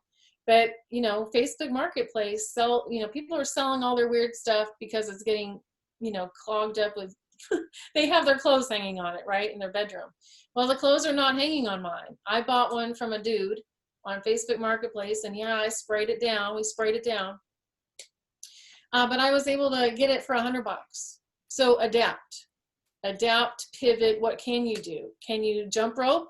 Well, then go buy a jump rope, right? Or go order one off Amazon, or use your child's. Can you go on a walk? Can you walk in place in your own house? Can you dance around? What kind of movement can you do? What kind of movement can you do? And to get your mind flowing, because I'm not kidding. I get the most brilliant ideas out there. Things flow through me. I hear God on my walks. And even, I mean, what about, how are you guys exercising? How are you adapting during this time? How are you adapting your movement, your exercise? Go ahead and type that into the box. Type that into the box here. Oh, it's Romans 7:15. I do not understand what I do. For what I want to do, I do not do. But what I do, I hate. Ah, Lord have mercy. Okay, yeah, walking with your husband. Excellent. Working out every morning with a video and try to get a walk in. Yes, excellent. Good, good, good. This is important. So these are all pieces to number 3, practice number 3. Practice 1 was nourishment plan, having a plan, having a schedule. Number 2 was prayer and meditation. Number 3 is movement and exercise, okay? So for those of you that are following along. Excellent, let's see, 25-acre farm, yes you do. Yeah, you just walks, praying, excellent. And yeah, videos from the gym. I mean, we can all we need to do is find a bunch of free apps. There's exercise that, and I know a lot of people are offering for yoga, you know, they're teaching Zoom yoga. There, you know, people are rising up, so there's a class for you. There's a class for you. All right, let's get back over here. Good, excellent. Okay, there's my Tony Little gazelle right there. Okay, here is practice number 4, and this is a free worksheet I can get to you guys. It's called the Nourish Habit Change Challenge. There's normally 31 days in a month. This we actually are on day 31 right now. So what if you did something? It takes longer than 21 days to build a habit. I need these things to become rituals, routines, rhythms to my life. So practice number 4 is building those habits. Building the habit of, you know, water drinking. That, you know, that's easy for me. But I had to learn how to get off of Diet Coke. I mean, I was drinking Diet Coke all day, every day. And I was training for a marathon. And I had to stop that. I was actually smoking. I mean, I'm going to tell you all my truth today. I mean, I've been a smoker, I've been a drinker, I've been all sorts of things. So I'm not afraid of talking about that. But in order to do a new habit, there's a great book called Positive Addiction. And some of you might have read that before. Positive Addiction tells me that I want to put something new in the place of that thing. So and here's another great example. I recently got off of Diet Coke Okay, I was drinking Diet Coke 1 a day for a long time, and it's my treat. I don't drink, and I don't eat sugar, and I don't eat wheat, and I don't, what in the world do I get still? And so I was drinking Diet Coke, but then it became 2, and then it became Diet Root Beer, and then it became Diet Cream Soda. And so like all night long, I'm wondering why I'm bloated up and all like gassy. It's because I'm drinking all this Diet Soda. And so I had to stop because 1 is not enough for me. I want more than that. That's the addiction in me. I want more. I don't want just, 1 or 2 chips. I want more. I want the whole giant plate of fries and extra fries. Give me more fries, right? And sometimes, it's just, I know there's certain foods that I'm not safe to have in my house. I can go out and have them. I'm safe there, but I can't have like the open bag of lime and chili chips at my home because it will be gone, and then I will want to go eat all the, I want sugar than sweet, salty sweet. So part of those daily practices is those first 31 days. The first 31 days make a huge difference in recovery, in healing, in starting that new walking practice, in building your business. So like if you want to start doing Facebook Lives, I would say you need to do one every day for 31 days. You need to show up. You need to sit here and there's a program called 750 Words. Many of you have heard me talk about it. It's free the first month, and then it's $5 a month. I still keep paying for it. I've been paying for it. Sometimes I use it, sometimes I don't. But you basically make a commitment that you're going to log in and write 750 words a day. When I do it, it's a miracle. I mean, I write blogs, I write books, I write all sorts of things. And those of you that have used it can chime in on that too. But it's about building a writing habit. It's as simple as that. It's $5 investment to force me to write. And I need to write. And a lot of you need to write. As entrepreneurs, you're going to have to get your message out. Let's do this. You're going to have to write something. Okay. I mean, I like to speak, but I like to write. But you're going to have to write blogs. You're going to have to write posts. You're going to have to write some emails. You're going to have to communicate with the world.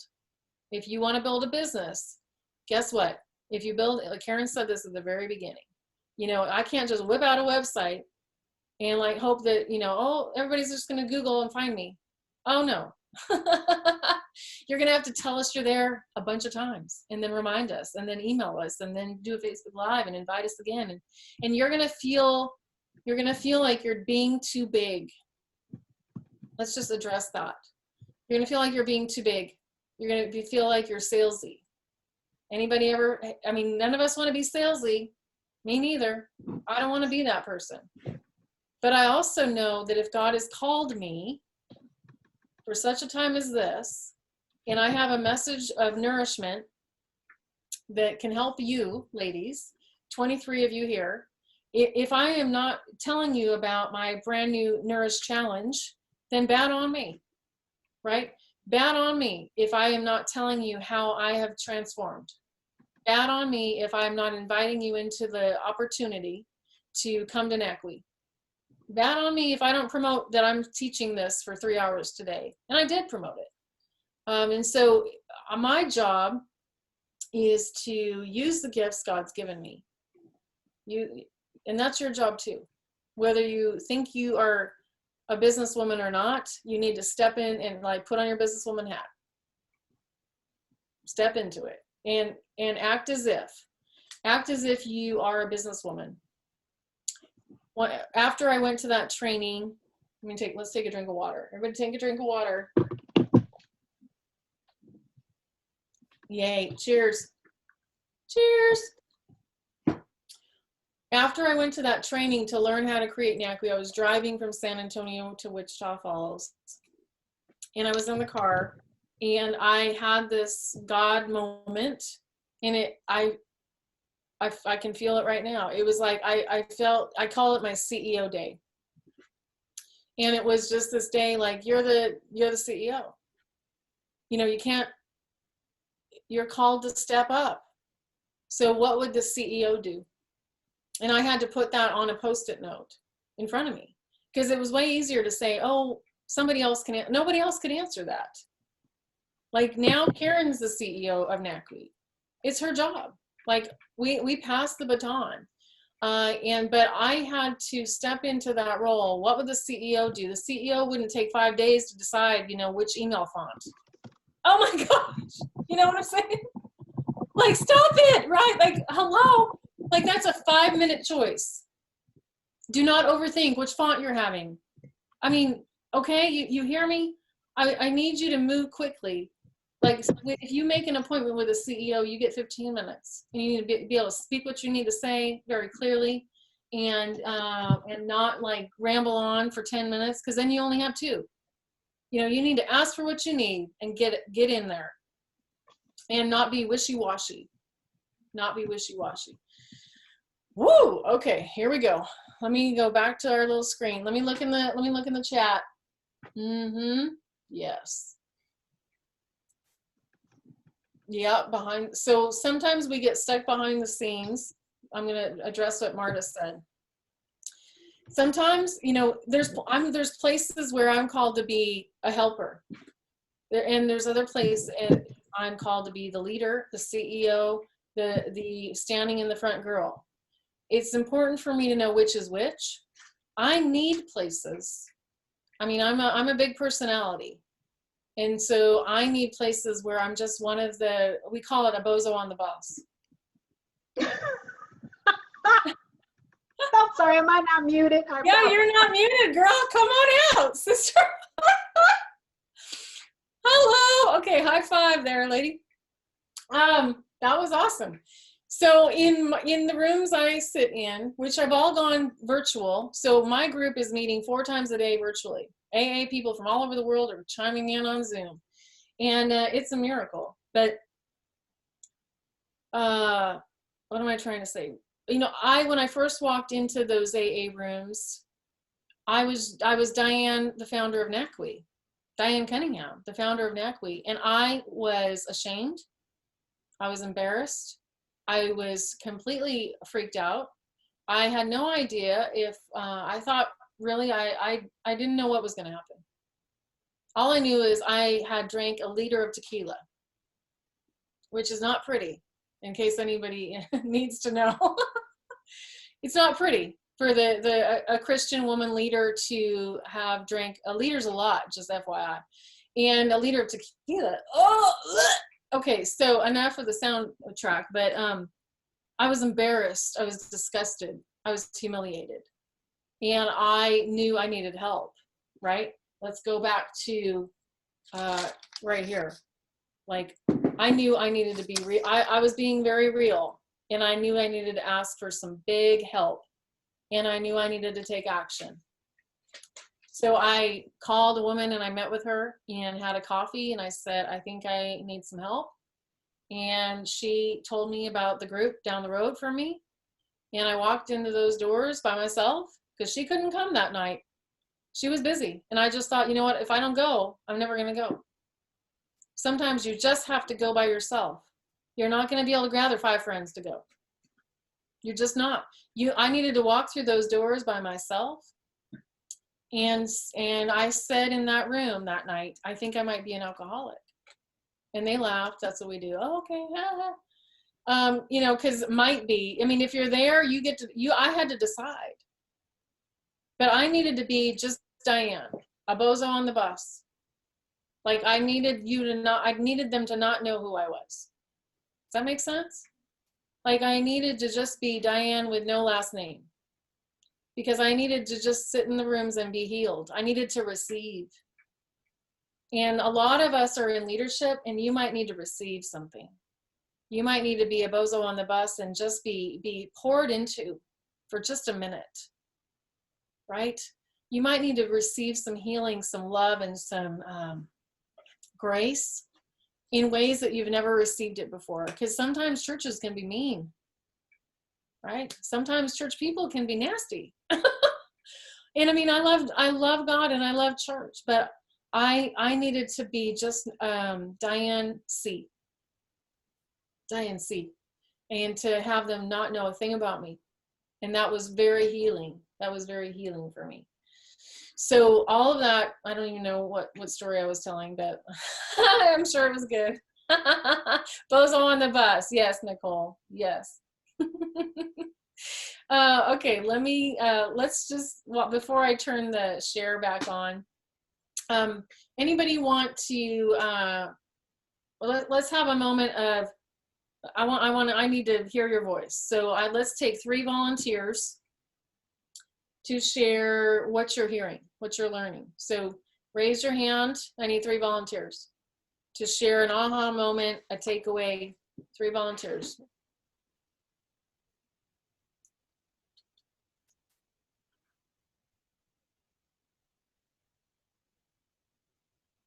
This is to share an aha moment, a takeaway from the last hour and a half.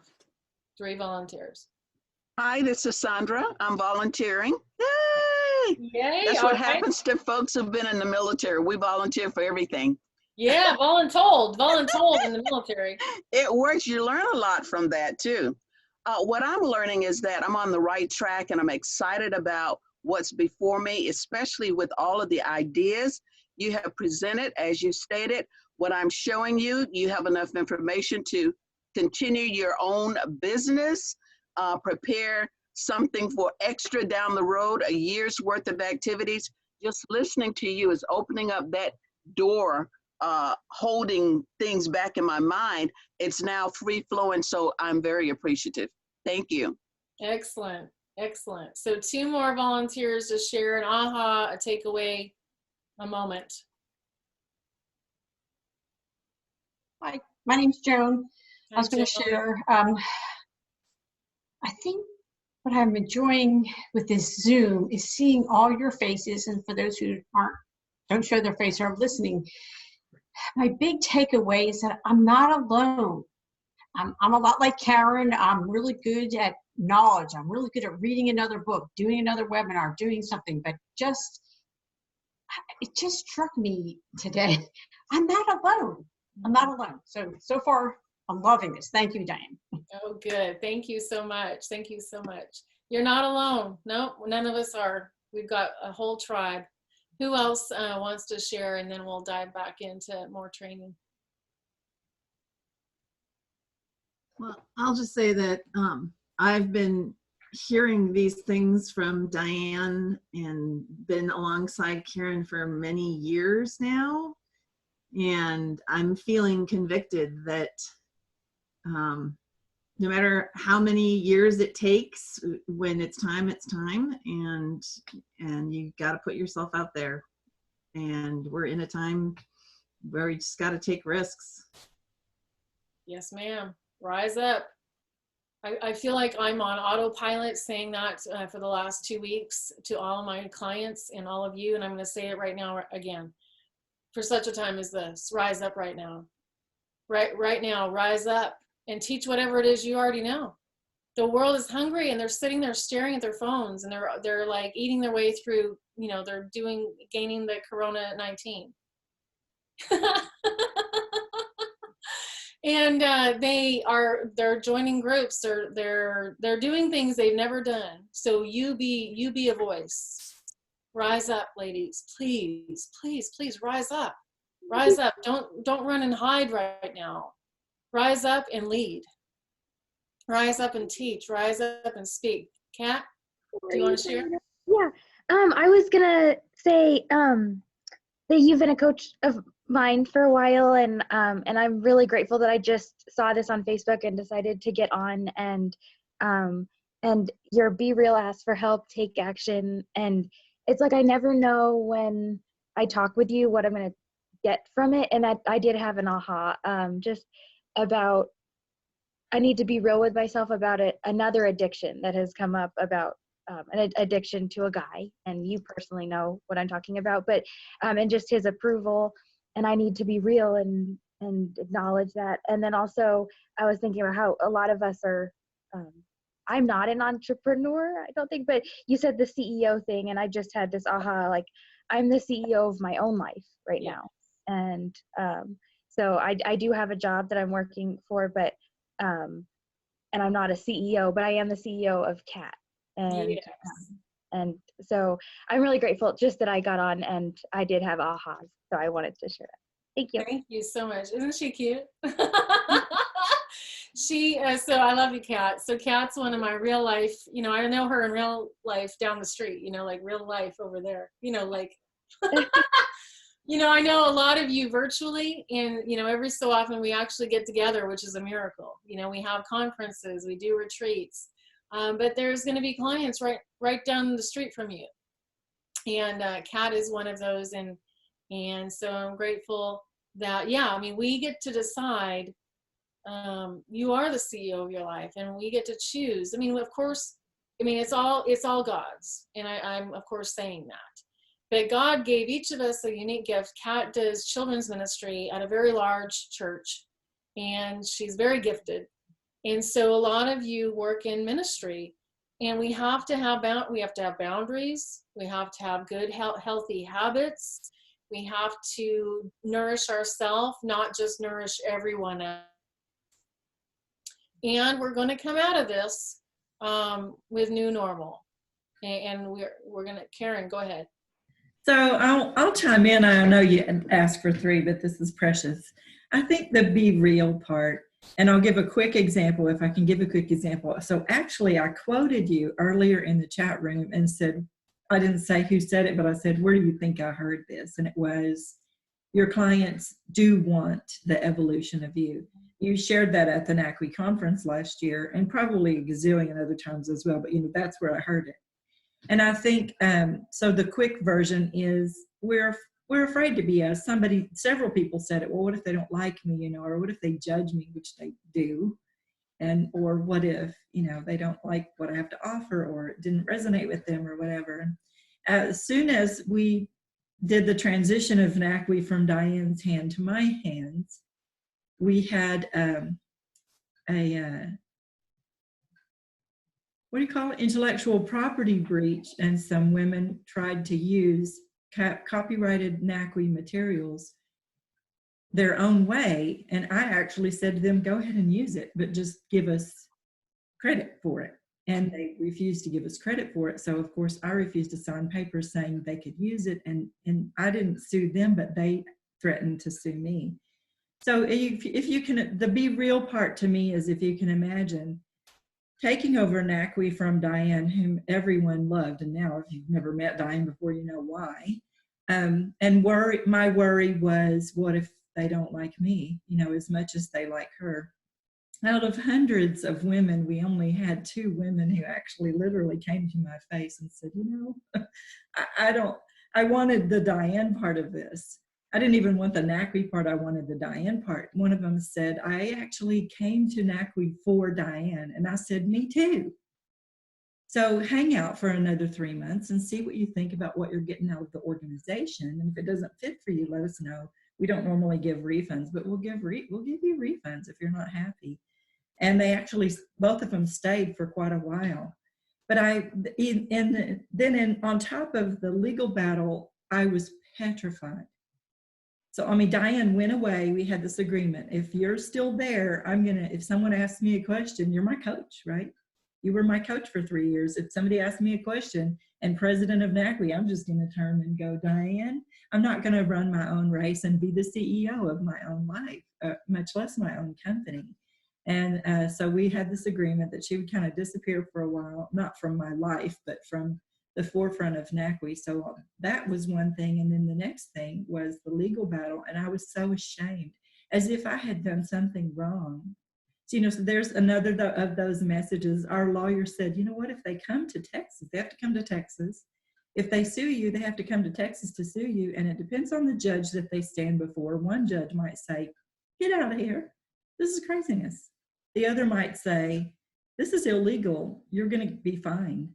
And the other might say, this is a federal crime. You go to jail.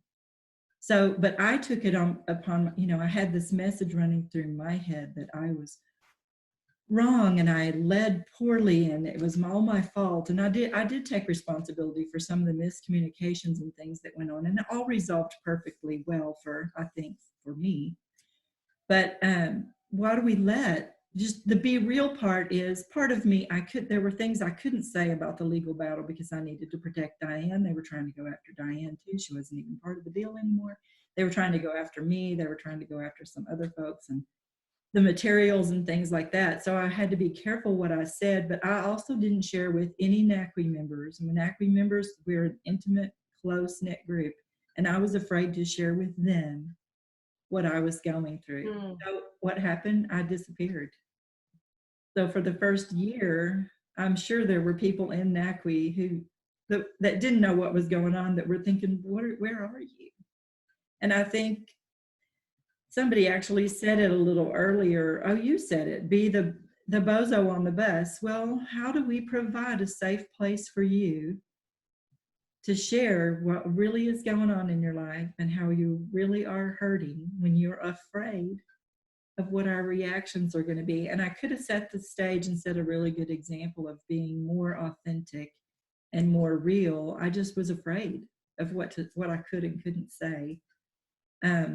But I mean, you walked me through that. Different people, our lawyer was amazing. He kind of walked us through it. And I guess that when you said be real and ask for help, you know, it's just another reminder to me that NACWE members, your coaching clients, my coaching clients, they don't mind that you're evolving. Your clients don't mind that you're evolving, that right. You still need to get your website up and running. Mm-hmm. That you know, still haven't made a live video, that you're afraid of making a live video. In fact, they're probably wanting to hear us say, this petrifies me, but I'm going to do it anyway. And then they have the confidence to go out and do it anyway. Mm-hmm. Praise God, we have women to rub shoulders with. These are the elitist women in the world, the best. And we have each other to rub shoulders with on this journey because it's scary. But that was my takeaway, is there have been times that I have not been real. And not only has it hurt me, it has hurt other people as well. Mm-hmm. I have to just step up and be. Mm-hmm. No, that's really, I'm glad you chimed in, Karen, on that. And some of you don't know my story, but I went through a lawsuit I was a counselor, and I had a client that killed himself June 2nd of 1999, a long, long time ago. We're coming up to the 21st year anniversary of that. And so I know the fear of that. I know the shame. I know the, oh my gosh, I'm not, I mean, I felt like for many, many years, I walked through a 4-year legal battle and was eventually named malpractice, like lost my counseling license. And it rocked me so bad that I felt like I had to work for free for probably a decade, more than that I wasn't worthy, that I was basically trying to earn my right to have my life because this man had died. Like I was paying off my debt, and I could never repay it. I could just never make enough money to repay it. And so I was always just afraid, because you can't pay for somebody's choosing to kill themselves, right? But it was just this deep shame. And I believe in counseling. I mean, I became a counselor. I believe in counseling. And I believe that you're going to walk through if you're owning a business, guess what? You have a life underneath, right? You've got a life. You've got marriage in trouble. You've got kids acting like crazy people. You've got financial distress. Get the help you need. Let's go ahead and look at our little cheat sheet again. Be real. Ask for help and take action. And you're going to just rinse and repeat this thing over and over. Okay, which way? Oh, yeah. Oh, okay. And so this is my mantra, my model. If I'm not real, if I can't say I'm drinking every night, then it's hard for me to ask for the help because I'm not admitting the truth, right? And I'm not going to take action by making that phone call. So, I mean, it can be very simple. I'm tired of waking up, it can be very simple, or we can make it very challenging. We are often our own worst problem. Let me say that again in a couple different ways.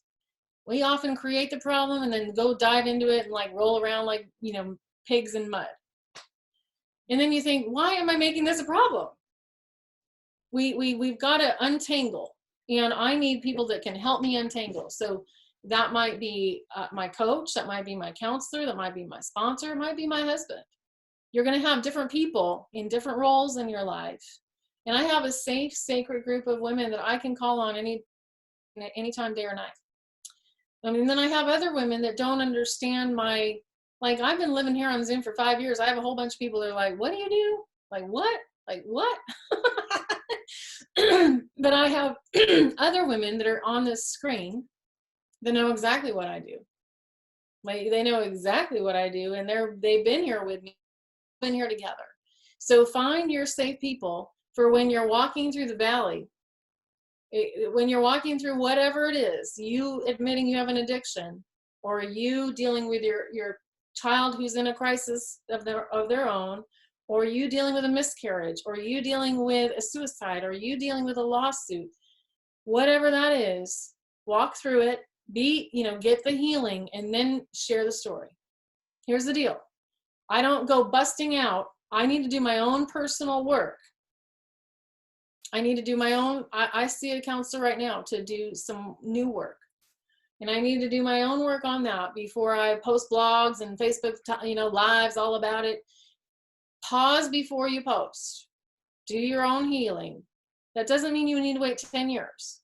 But it does mean that you need to do some personal reflection, some journaling, prayer, some decision making. And I had to really walk through that. I got sober on June 19th of 2013. And I wasn't posting about this, people. Just so you know. I led a webinar. Here's a shame moment. A shame. I'm going to put the shame aside, and I'm going to say the truth right here. There was an NACWI webinar. No, it was a phone call then. We didn't have such things like this. And I was in California, in Palm Springs, so hungover because, drinking a liter of tequila, you do the math, right? I'm going to be kind of foul. I'm going to be kind of yucky for a couple days. So that next morning I had a NACWI training call about blogging or something.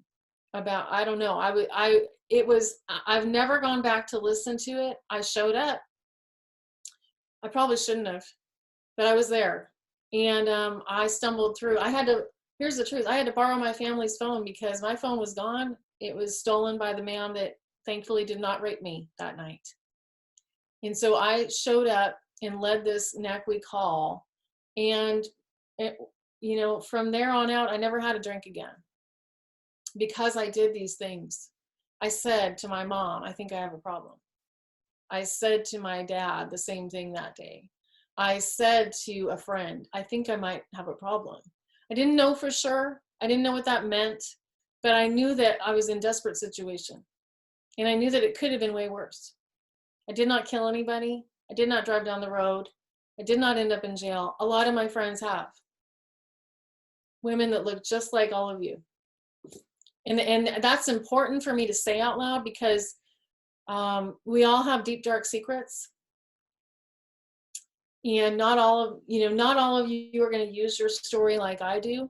But after I got sober and after I realized that I could help some women, maybe one of you, I decided, let's have a commercial. We're having a commercial right now. I decided to write about it, to talk about it. I actually made an announcement publicly at the NACWI conference, and some of you were sitting right there. Heidi was right there. Karen was right there. And basically, I announced that we were going to be doing a book, and it was going to be called Rock Bottom is a Beautiful Place. And a couple of you are in this. And then we kept going. So this is a business lesson. Okay, I want you to hear this as a personal lesson. Oops. But I want you to hear this as a multi-purpose lesson. Okay, everybody with me? Karen, there's our favorite word for the year, multi-purpose. Oops. So how long after the June incident by the pool till you made that video or till you talked about, the conference was like the next April, right? February. Okay, so this is a great question. Okay, this is really important. And are you guys okay if we do a little sidebar here? We will come back to the PowerPoint. Don't you worry. So we like sidebars because these are like the nuggets that you can't plan. This is, right? This is God. So I got sober my last drink was June. I walked into AA in July. I recorded a video about my sobriety in September. I didn't post it. I just needed to say it out loud. And I recorded it with a friend that could help me. And so in February, it was the first weekend in February. It was like a giant weird ice storm in Dallas, Texas. And some of you trudged all the way there on planes and driving. And I made the announcement in February. So I hadn't made it through a year of sobriety. Some people would have said I never should have said anything about it because I was too new.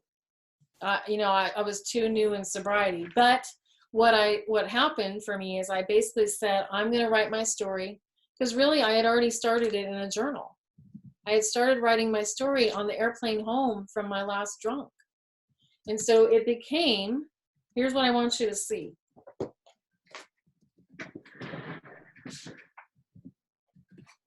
It became 3 books, 53 women. And a lot of you in this room have been in here. So book number 1, book number 2, book number 3. So what's the lesson in this? Everything you've gone through can be a part of God's equation. Okay, so in this first one, I tell my recovery from alcoholism. In the second one, I tell my lawsuit story. Karen has a story in every single book too. She picked different stories to tell. And in my third one, I talk about divorce and learning how to date. So I'm going to show you another sidebar, and we can upload this in the chat here in a second. This is a picture. Can you guys all see this? Good enough for now, the creativity circle topic. So I'm going to just talk you through this. Whatever your topic is. So my topic is Rock Bottom is a Beautiful Place right here. This became a book series. This could be, I've talked about this. I'm doing a free webinar on this kind of topic tomorrow with somebody else about my recovery. This could become a 4 to 6 week program. Using your rock bottom for the good of the world. I'm just making stuff up. I do one-on-one coaching related to this. I can speak on this. I can create a la carte programs or products. I could do a 2-day conference related to this. I could do a webinar series, a virtual 1-day. So whatever your topic is, you can multi-purpose it. You have to multi-purpose it. Karen, what else do you want to add to that? No, I think that's good. Those of us so I had just started coaching with you when this all happened. And you said to me before you signed on the dotted line, I was probably had already signed, but you came to me. I appreciated that. And to Fred and said, this is what's getting ready to all come out. You need to know this. I appreciated that. It never made me wonder or quaver if we were supposed to waver about whether we were supposed to work together or not. I really appreciated that, but I didn't remember the time frame. I knew I had seen the video. Some of us, probably Heidi had as well. We were all together, and I didn't catch on. It didn't matter to me. Mm-hmm. But now I just wondered, how long did you wait before you talked about that? And I have not written about the threat, the copyright threat. But I should, because I think there are lots of lessons in there and things that I don't know. Somebody just typed a note to me in here and said, I didn't understand what was going on. It was all so confusing. And I thought, how sad. Other people were affected. So I think you're right. I think the stories need to be told. Someone just the other day, and when we were doing the virtual VIP, somebody said, yes, but you have to be careful. Right. You have to be careful and honor other people in the telling of your story. Right. Because there are other people sometimes involved. One woman talked about infidelity, and she said, I have to be careful how I tell my story because it points a finger at my husband. You know, it makes him look bad. And one of the revelations, so I'll close with this and get you back on track. One of the revelations in the VIP days, the bonus days, was specials. And it was, if you consider the story that you need to tell, and yes, there are other people involved, and you need to honor their part of the story as well, and be really cautious about their part of the story. If you tell this story, it is God's story. One of our members, Kelly, says, his story is not complete without your story. How precious is that? Our stories are very important, but it is God's story. If you retell that story as God's story, you'll be focused so much more on the testimony of it, on the grace of it, on the peace that came out of it, instead of on, look what they did to me, that sort of thing. And I think if I do write that story, that's the focus. How would God want me to tell this story so that it points to him every step of the way? We know it can be done. Yeah, and we typed into the box before, and thank you for whoever did this. There's a wealth of great material in the chat box, so make sure we gather that. But thank you for typing in the 4 M's. The 5th M I would add is motive. We always need to ask, what's my motive for telling this story? Is it to retaliate? You know, is it to get back at them? Is it to, you know, find my, you know, my moment of fame? Or, I mean, I have to check my motives. I have to check my motives. Business. Why am I saying this to my husband? Why do I think I need to prove myself here, there, and everywhere? Because that's work I need to do. That's work I need to do. So check your motives, and that's important. Let me do a little mini commercial, and then we're going to dive back in. We're going to be giving away 2 books. Karen's going to hold those up. Okay. And I'm going to hold mine up too. This year already, I've birthed 3 books. I can't birth a baby, but I can birth a book like a rock star. So this year I bought, and this is a testimony to the, you know, life on life's terms and chaos, right? In January, I decided to purchase 10 ISBN numbers. Why 10? Well, they're cheaper. You get a bundle. And I have already done 7 self-published books. You've heard about a couple of them. Let me talk about the one that's about business is really pretty darn good. I do say so myself. And it's still relevant. It was 10 years ago. And I'm going to revise it this year. So one of the 10 ISBNs will be doing an updated 10-year version. Some of you already have this. If you already have this book, just wave at me. Woo, woo, woo, woo. Okay, awesome. So if you hear yourself saying something over and over and over and over and over again to your clients, guess what? Write it down. Hello. Write it down. Turn it into an online classroom. Stop repeating yourself. It's, you know, we run out of voice. Like, I'm going to have no words left. My husband will be grateful. I'll have no words left when we get done from this webinar. No, he likes to, he has birthed up into an entrepreneur himself. And it's really pretty amazing to watch somebody do that in the next room. I've never done that before. I have an Inspired Business Toolkit testimony. Okay, go ahead.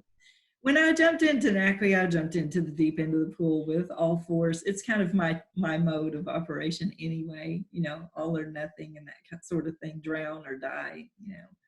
And so I devoured that book. Like, I've had multiple ones because I've ruined some of them. And we were in a big coaching deal. I don't know where it was. We were live. It must have been at a conference. And Diane did one of those nuggets that you can't plant things and said, whoa, that is good. You know, I am good. Pat me on the back. We need to make a handout about that. We need to make something about that. And I'm like, you already have you already have that. It's in the Inspired Business Toolkit. So it kind of became this joke, or that's in the classroom already. You have that. You already created, you already did a webinar about it. You already have a handout. You already have. It sort of became a joke of, you know, if Diane can't remember what's in the book or what's in the classroom, you just ask Karen. But it's a wealth of information. I've tongue in cheek kind of called it my little entrepreneur Bible, because step by step it will take you where you need to be for a sure foundation as an entrepreneur. I still have it on my shelf. I still use it. So. Yeah. So one of the ISBNs I've used this year, well, the first one was this Nourish notebook, and we're going to be, Karen has these copies, the Nourish notebook. Yeah.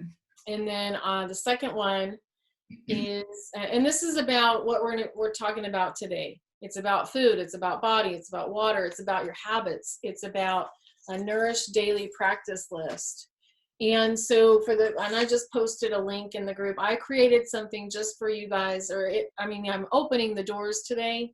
Like I said, my website looked like heck earlier today, but it's pretty now. It's very pretty now, so go look at it. But the first 10 women that sign up for this Nourish 21-day challenge, it's $47.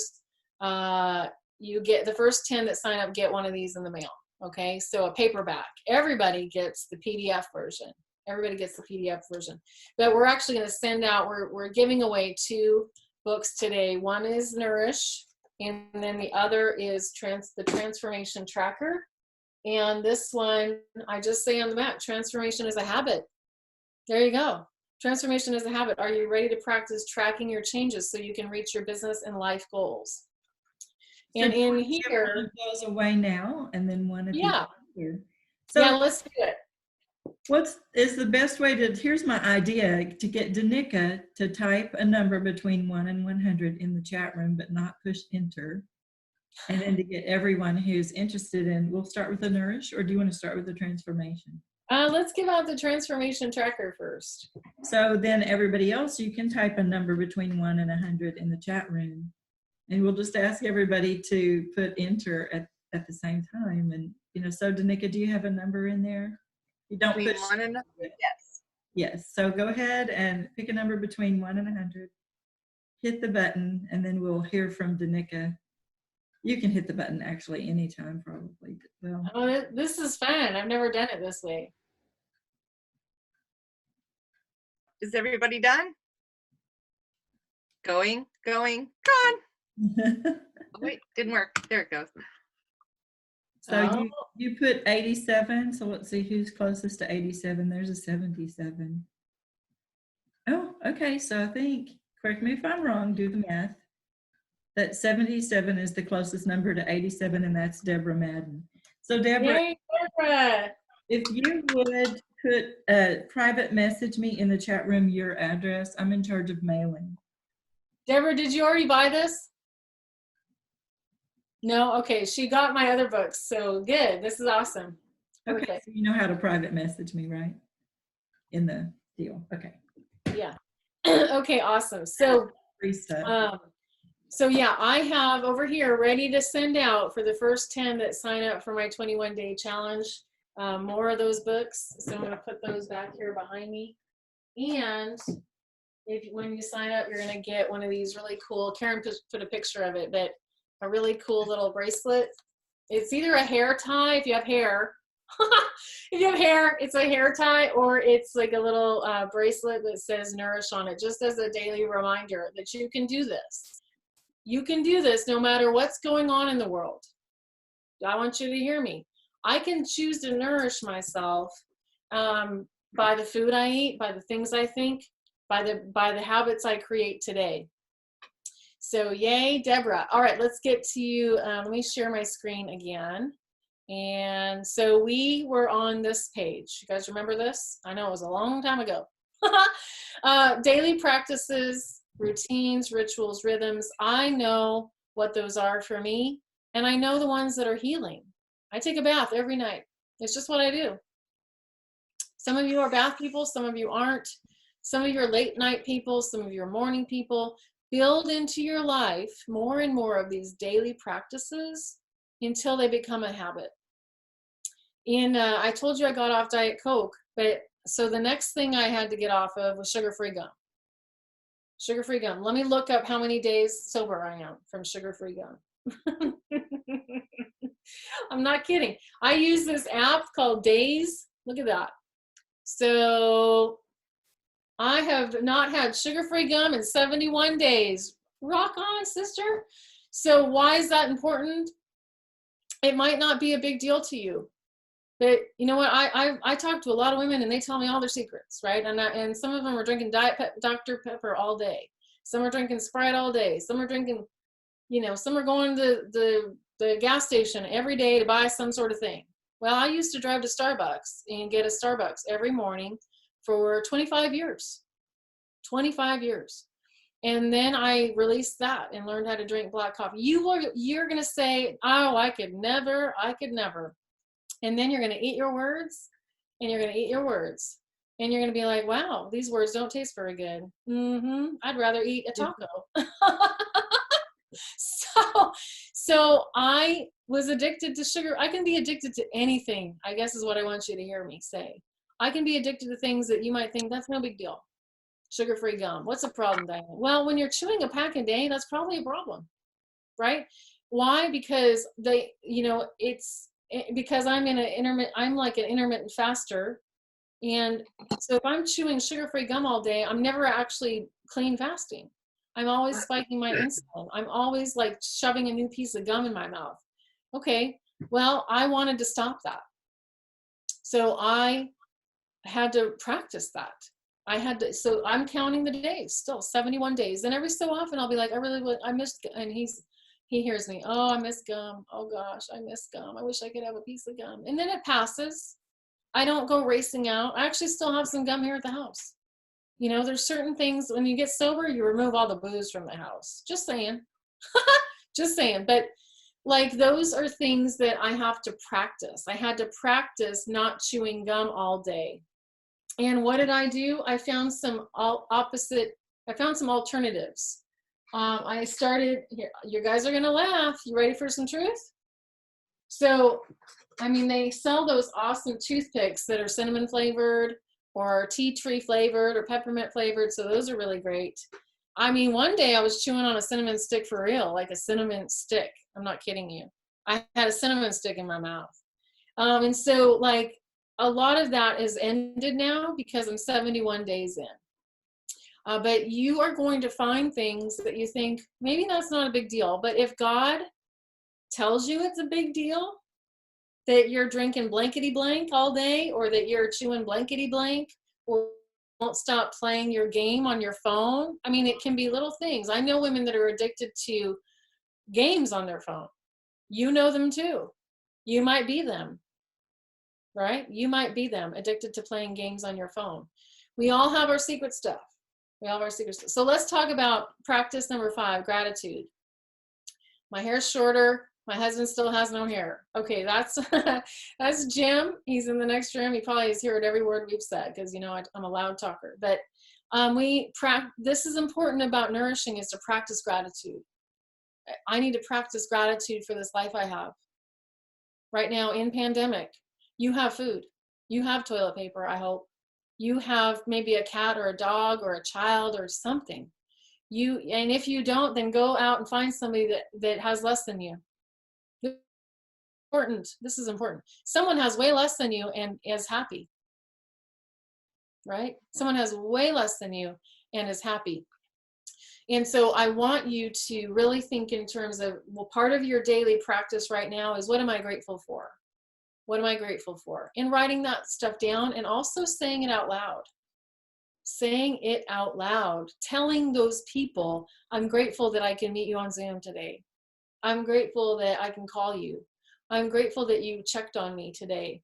Because there's people that are sitting, there's people doing this that are single, that are trying to teach their children right now. People that have lost their jobs. Our son-in-law lost his job 2 weeks ago. He's just got a temporary job, leaving his wife and baby at home and driving and delivering stuff in Houston. Because you know why? He's willing to be willing. He's willing to be willing. Okay? Oh, that's funny. Whoops. Oh, I went out of control. Hold on. Practice number 6, writing, journaling, creating. You've kind of heard us talking about this all along.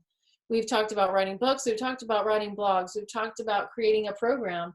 You can create a program for your people. I'm launching one today. I just posted about it. The first woman signed up earlier today. I'm not going to hide right now. I am going to rise up. Say that in the chat room with me. I am going to rise up right now for such a time as this. Just claim victory. Claim victory. I'm going to rise up. I'm not going to hide over here in my house. Yes, I'm in my house. And yes, what can I do? Rise up. Rise up. Teach your people. Do what you can do. Don't tell me all day what you can't. There you go. So write, journal, create. Here's some art stuff I've done. There's art behind me. Do what you might be called to create in the kitchen right now. There's a lot of people baking. A lot of people baking right now. A lot of people are rearranging their house. A lot of people are doing things they've never done. And here's the deal. Everything you said you never had time to do, well, sorry. You have time to clean out those boxes or whatever it is. So this is for me, this is one of my very important healing practices. I make time to write. I make time to create. I make time to journal. It always looks a little bit different. Like for a long time, every day I painted. I don't paint that much anymore because I'm over here creating a program and making pretty canvas and building books. I'm creating books right now. And so does that mean I've dried up? I'm all dried up? No, I'm not all dried up. I'm not all dried up. Okay, next one. This is our last one. And practice awareness. Practice awareness. You get the gift, and here's some pictures of me, bigger, littler, and current. If I'm not aware, then I am kind of half alive. And I want to be aware of myself enough so that I can be unaware of myself. What do I mean by that? I don't want to be thinking all day about losing weight, gaining weight. I don't want to be worried about my behind if I'm speaking on a stage. Does that make sense? I want to be able to speak on a stage. I want to be able to live my mission. I want to be able to be real, ask for help, take action. And that comes for me with being aware of my areas I need help in. Because guess what? We all need help. We all need help. And remember this, it's all practice. We've said that all along. And I'm gonna flip through a couple more screens here, and then we're gonna do some more sharing because that's important. I mean, I have PowerPoints coming. I mean, I've got a lot here on the screen, but I want you to get that this is all, it's all an experiment. On my wall, just like Karen said, is that quote, your client, someone said this to me, I said it to Karen, we're saying it to all of you now. Your clients want the evolution of you. So write it down. Heidi already has it on her wall, her pink wall. Because when someone said that to me 2 years ago, it was an aha moment. My clients want the me of today, not the one from 2 days ago. She's different, right? 2 weeks ago, we were different. 4 weeks ago, we were very different. 5 years ago, I was very different. I hadn't met Jim yet 5 years ago. And so why this training? Why now? Why us? Why you? That's what I want you to ask. Why you? Why you? Why you now? Why us? Why this training? But the most important question is why you and how can I? What if? I have a whole blog and it's called What If? And it's not the what if in the negative way, it's the what if. What if I can write the 10 books? What if I can be a TED Talk speaker? Of course, because I'm going to. I haven't yet. But in anticipation of that, last year I hired a TED Talk coach. Find somebody who's done what you've done, hire them to help you to do what you want to do. To do what you want to do. Let's just take a pause here and see how we're doing. It's about 4. We're in here for the long haul. This is like serious business. How are we doing, Karen? Do we need another break and then maybe time for some discussion? I just took one. I think I won the Tiny Bladder Award today. I'm the one who keeps getting up. Do y'all need a break? Tell us what you need. And I need a mini break. Anybody else? Okay. So let's let's do a 5-minute and come back and we'll finish up.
Are you back?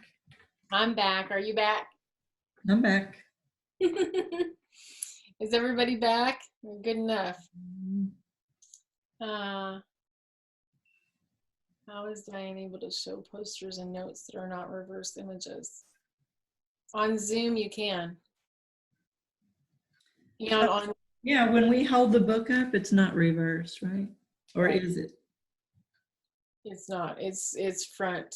Yeah, and there's a way on FaceTime that there's a little button on FaceTime that you can learn how to click.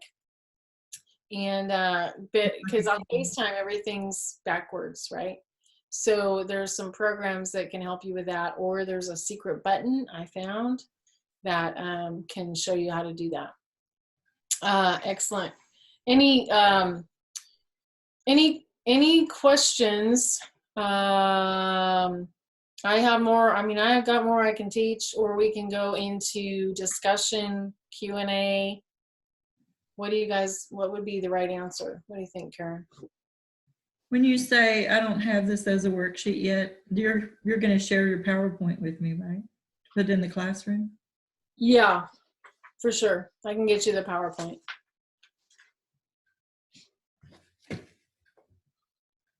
I don't know. Anybody? Another nugget before we dive back in, and we'll do another drawing for the book, and then at the end, you'll tell us how to get into Nourish and all that. Mm-hmm. Yeah, let me show you 3 more screens because they're kind of calls to action and coaching questions. And then I mean, I'm not kidding. I want to hear from you guys. Plus, we were on number 6, and there's a number 7, or did I miss? Number 7 was awareness. Awareness. I missed that. Okay, I'll show you the screen. Let me get back to. Let's see. Whoops. Okay, can you see this? Okay, so back here, that it's all practice. Practice number 7 means awareness. It means I'm telling the truth. Okay, it means I'm telling the truth that I weighed way more than my body needed. It means I'm aware of not wanting to be obsessed about that. Like I want to be able to, and forgive me for jumping through here. It means that there's a lot of energy that is time wasted in my brain on things that aren't God-centered. And if I'm not aware of, if you're spending X number of hours a day obsessing over your whatever, your weight, your people, why you need to fix all of them and this and that, or why you can't do this and that, that's wasted energy towards life's calling. And that's really being truthful and aware. So here's the bottom line. I do programs called Brave and Brave this and Brave that. We've got books, we've got programs. I've got little knickknacks, be brave, be brave. And brave looks different for all of us. And that's the truth. What's hard for me might be super easy for you. So it's not my job to tell you what that means. It's my job to do my own brave today. One brave at a time. Like, okay, then this was the 3, I had to prepare for this. We've been talking about this program for 6 months. The last couple of days I had to do some work to get ready. I had to get a website ready. I had to do things. I needed to show up. So today, here's my brave today, right? My brave tomorrow will look different.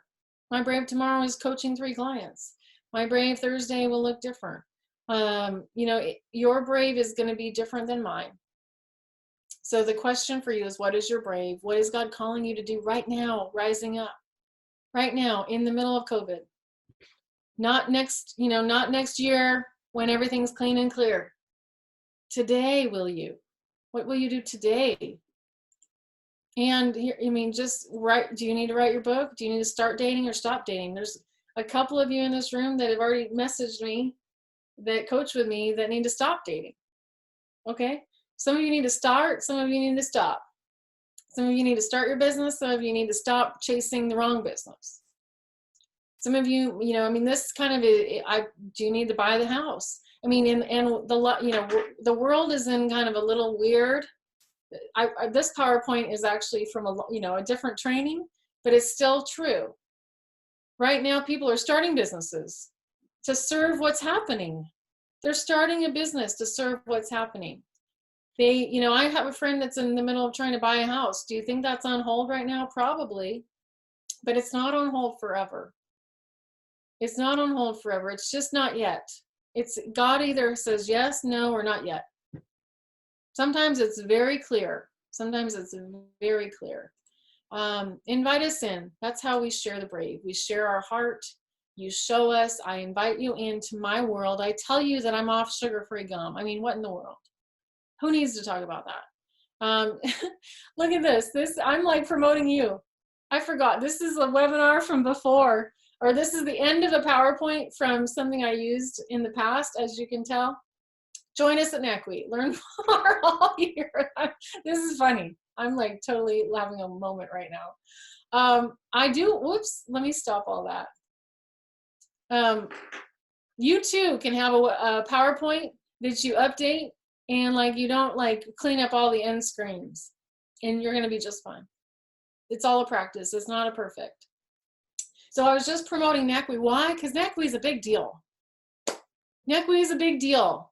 NACWE was started in 2010, April, and NACWE continues on.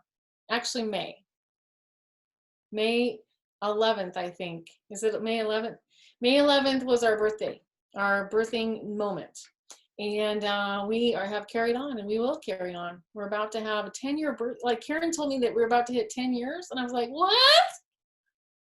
NACWE's gonna be 10 next month, like in a month. This has been the longest month of the whole wide world, right? I mean, I can't believe we're finally done with March. So let's open it up. I want to hear your questions. I want to hear your ahas. I want to hear your takeaways. We've got plenty of time, and we can facilitate some hope, some answers. So who wants to come live on the call and share an aha or a question? And let me just thank Karen. Karen, I'm going to pass it back to you so you can facilitate. I've taught enough. I'm running out of words. I mean, I'm definitely here to answer the questions. I invite you ladies to come join us in this 21-day Nourish Challenge. Karen's coming, Nicole's coming. Some of you gals might want to coach with us, with me, for such a time as this. I've got 3 new clients last week. So rise up right now and ask for what you need. If I'm the right person, great. If Karen's the right person, great. There's enough. Let me show you. Find a coach. And remember, there is enough. You are enough, and there is enough. You are enough, and there is enough. There's enough clients for Karen and for me. I don't need to be afraid. You don't need to be afraid. Kat, Marta, Marie, Kim, Karen, you don't need to be afraid. Rise up and teach the people that God has already put in front of you, and stop telling me why you can't. That's it. All right, let's hear from you. Yeah, well, come on in and talk to Diane. Ask a question. We'll find the answer if we don't know the answer. Karen said, great program. Thanks for offering it for free. And I said, you're welcome. I asked, and she said yes. So again, just an example of asking for what you need and what you want. I don't think she does this for free very often. Boundaries. Mm-hmm. Diane. Here we go. So when you are creating your worksheets that you mentioned a lot, like having the backup of worksheets and stuff like that, what is the recommended program? And like Diane used the Nourish one with all the little hearts on it. Where are you getting your graphics from, or what programs are you using to create those in? And then what format are you saving them in for sharing across the different mediums? Okay, great. So Callie helped me create that. You met Callie, Jessica.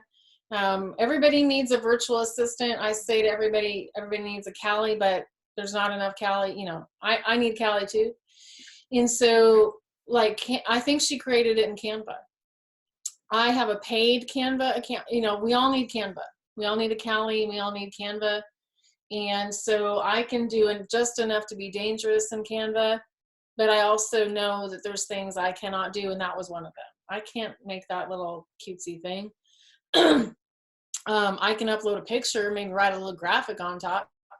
And so I have Callie, which is my virtual assistant. She's been so Callie is a virtual assistant, an editor, website person. She's a part of NACWE, right, Karen? Uh-huh. Yeah. So many of you know Callie. So I use her to help me create things I don't know how to create. She formatted all these great books for me. It's well worth every dollar I send to her. She's about to send me my bill. I get a bill every month. I pay for people to help me so I can do what I'm better at. Please, please, please, please, please pay somebody to help you so that I don't want to spend 5 hours trying to figure out how to make a heart on a page. That is not the best use of my day. I could coach 4 women during that time. So I would rather pay her $10 or whatever the amount is to have her do something in 15 minutes that I would spend 5 hours wandering around and probably break the website, right? So invest in somebody to help you do things you don't know how to do. It's part of this, okay? So Canva and Callie, and then like on my regular worksheets like these, I don't need Callie. I just type it up and then save it as a PDF and upload it everywhere I need it to go. Yeah, it started out as a Word document. Yeah. But I also think, I have a Callie also. I have Callie also, and I have Jasmine who's in the room today as well. And she's going to do, so Jasmine and Danica is the first Tuesday of May. She's going to do a free Canva course on how to use Canva, and she kind of rocks our world. Is it the 1st of May? Because April's emotion, May is livelihood. So the first Tuesday of May, it's the same link that you used to get in here today. It's free for everybody. Just pop in. It's not always, that one will be saved, actually. We don't save all of these for just everybody. We put them in an NACWE classroom. But I mean, I think the other thing is when Diane held up her artwork and it said, be real, ask for what you need, etc. It was something Jessica asked the question and she's very artistically talented. But it was art. If that didn't bother you, that she showed you a nugget and it was on a piece of paper, a piece of artwork that she created probably 5 years ago or whatever, do it.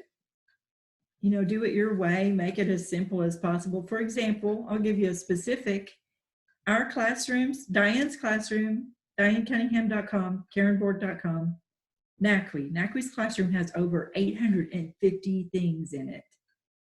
They're not on Thinkific or Kajabi or Ruduku or Everlesson or all of those things that are so costly. Callie just takes that once we record it today. It takes forever on my laptop anyway for it to download, if I got this right. And then after it downloads, I upload it to a free YouTube account. And I either upload it public because I want you to see it, or private because I want you to buy it. I want you to be a member of NACWE. I'm going to ask. You should be a member of NACWE. And I send Callie the link, and she goes and picks it up, and I don't know how she does it, but she puts it in the classroom. The classroom is beautiful. She just makes a little meme for it and pops it in there. She can put a PDF next to it. She can put Jasmine can do those things too. We've started really utilizing Jasmine's great talents. I'm glad to have her as part of the NACWE team. So really, you guys, the NACWE team, Danica, wave off, is our education coordinator.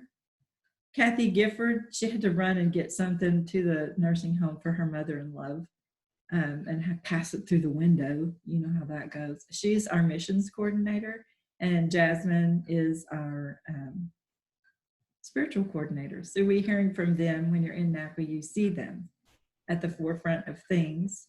I appreciate them. You need a team. You may not need a team as big as the one I inherited from Diane, but you need a team. You can't do it all by yourself. Other questions for Diane? And while we're gathering up the next question, that's really, like, I had 6 people when I was at the very end of NACWE. I had 6 people. Did I start with 6 people? No. Hello, people. I mean, I started with 1 and I was scared. I was scared to hire her. I was frightened.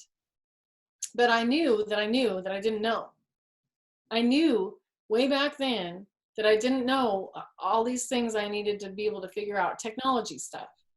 I might look like a super guru now, but only because I had to beg, borrow, and steal and learn it by doing. I learn by doing. That's me. I'm an immersion learner. So when NACWE first started, there was one lady, Kathy, and she's still around. We haven't like run her off yet, Kathy in Florida. And she helped me figure out how to connect the website to the email, to the PayPal. Oh my God, you know, like what the heck, who does that? Well, we do. Or she does, more importantly, she does. Here's what I want you to hear. You know, you need to know your break even. If it costs you $100 to set up that system or to make your book or whatever it is to post your program and you paid $100, anything over $100 is gravy train. Build stuff, create online classrooms, stop saying the same thing over and over again, record it. When I was first creating NACWE, I knew I was recording things. We were dropping them in there every week or every month or something. But 5 years later, it was just a gobbledygook. And that's your word for the day. I mean, it was just gobbledygook. I mean, it didn't make any sense. It was not in the right because I didn't have that big of a vision at the beginning. I didn't know if we were going to make it. I didn't know you guys were going to come. Do you understand? I just showed up. I just kept doing the next right thing. And so 5 years later, Callie comes in and cleans up 500 documents and videos and makes it make sense. You need somebody like that. That's not my gift. Okay. All right. Who else wants to share an aha or has a question? Diane, I've heard you say it many times, but on number 3, movement and exercise, 3 words that stood out to me is movement, get creative, and practice. And you said, I have all the equipment. And I think that was a really good reminder to me that I have all the equipment to do my exercise at home. I have all the equipment to start my webinars. I have all the equipment to do Facebook Lives, but I've just got to get creative with it and get over the hump and do it. And so I thank you for that reminder. Yes, ma'am. You can do this, Angela. What's the scripture, Angela, that says he has provided everything you need to do what he's called you to do? I don't know. John. My God shall supply all your needs according to his riches and glory in Christ Jesus. But there's another one that actually says he has equipped you for every. Oh, yes. He's equipped you for every good work. I think that's in James, but I'll look it up. Yeah, we're going to do a challenge coming up where we talk about that what God has called you to do. And we're all kind of sitting here thinking, what do I do now? And how do I do this? But what God has called you to do has not changed. Things have changed, but your calling, your purpose, has not changed. He hasn't recalled because there's a crisis going on in the world. In fact, I think those of us who plug in right now will be standing strong. Yes. Very soon. Do we want to do another book thing? Yeah, let's do another book draw. Nobody else has a question. I always have a question. Y'all want to do this? Yeah, let's do that one. Mm-hmm. So, Janika, do you want to pick another number? And everybody, that worked. It looked fair. So I'll let everybody pick a number between 1 and 100 again. And then tell us when you're ready and we'll push the buttons.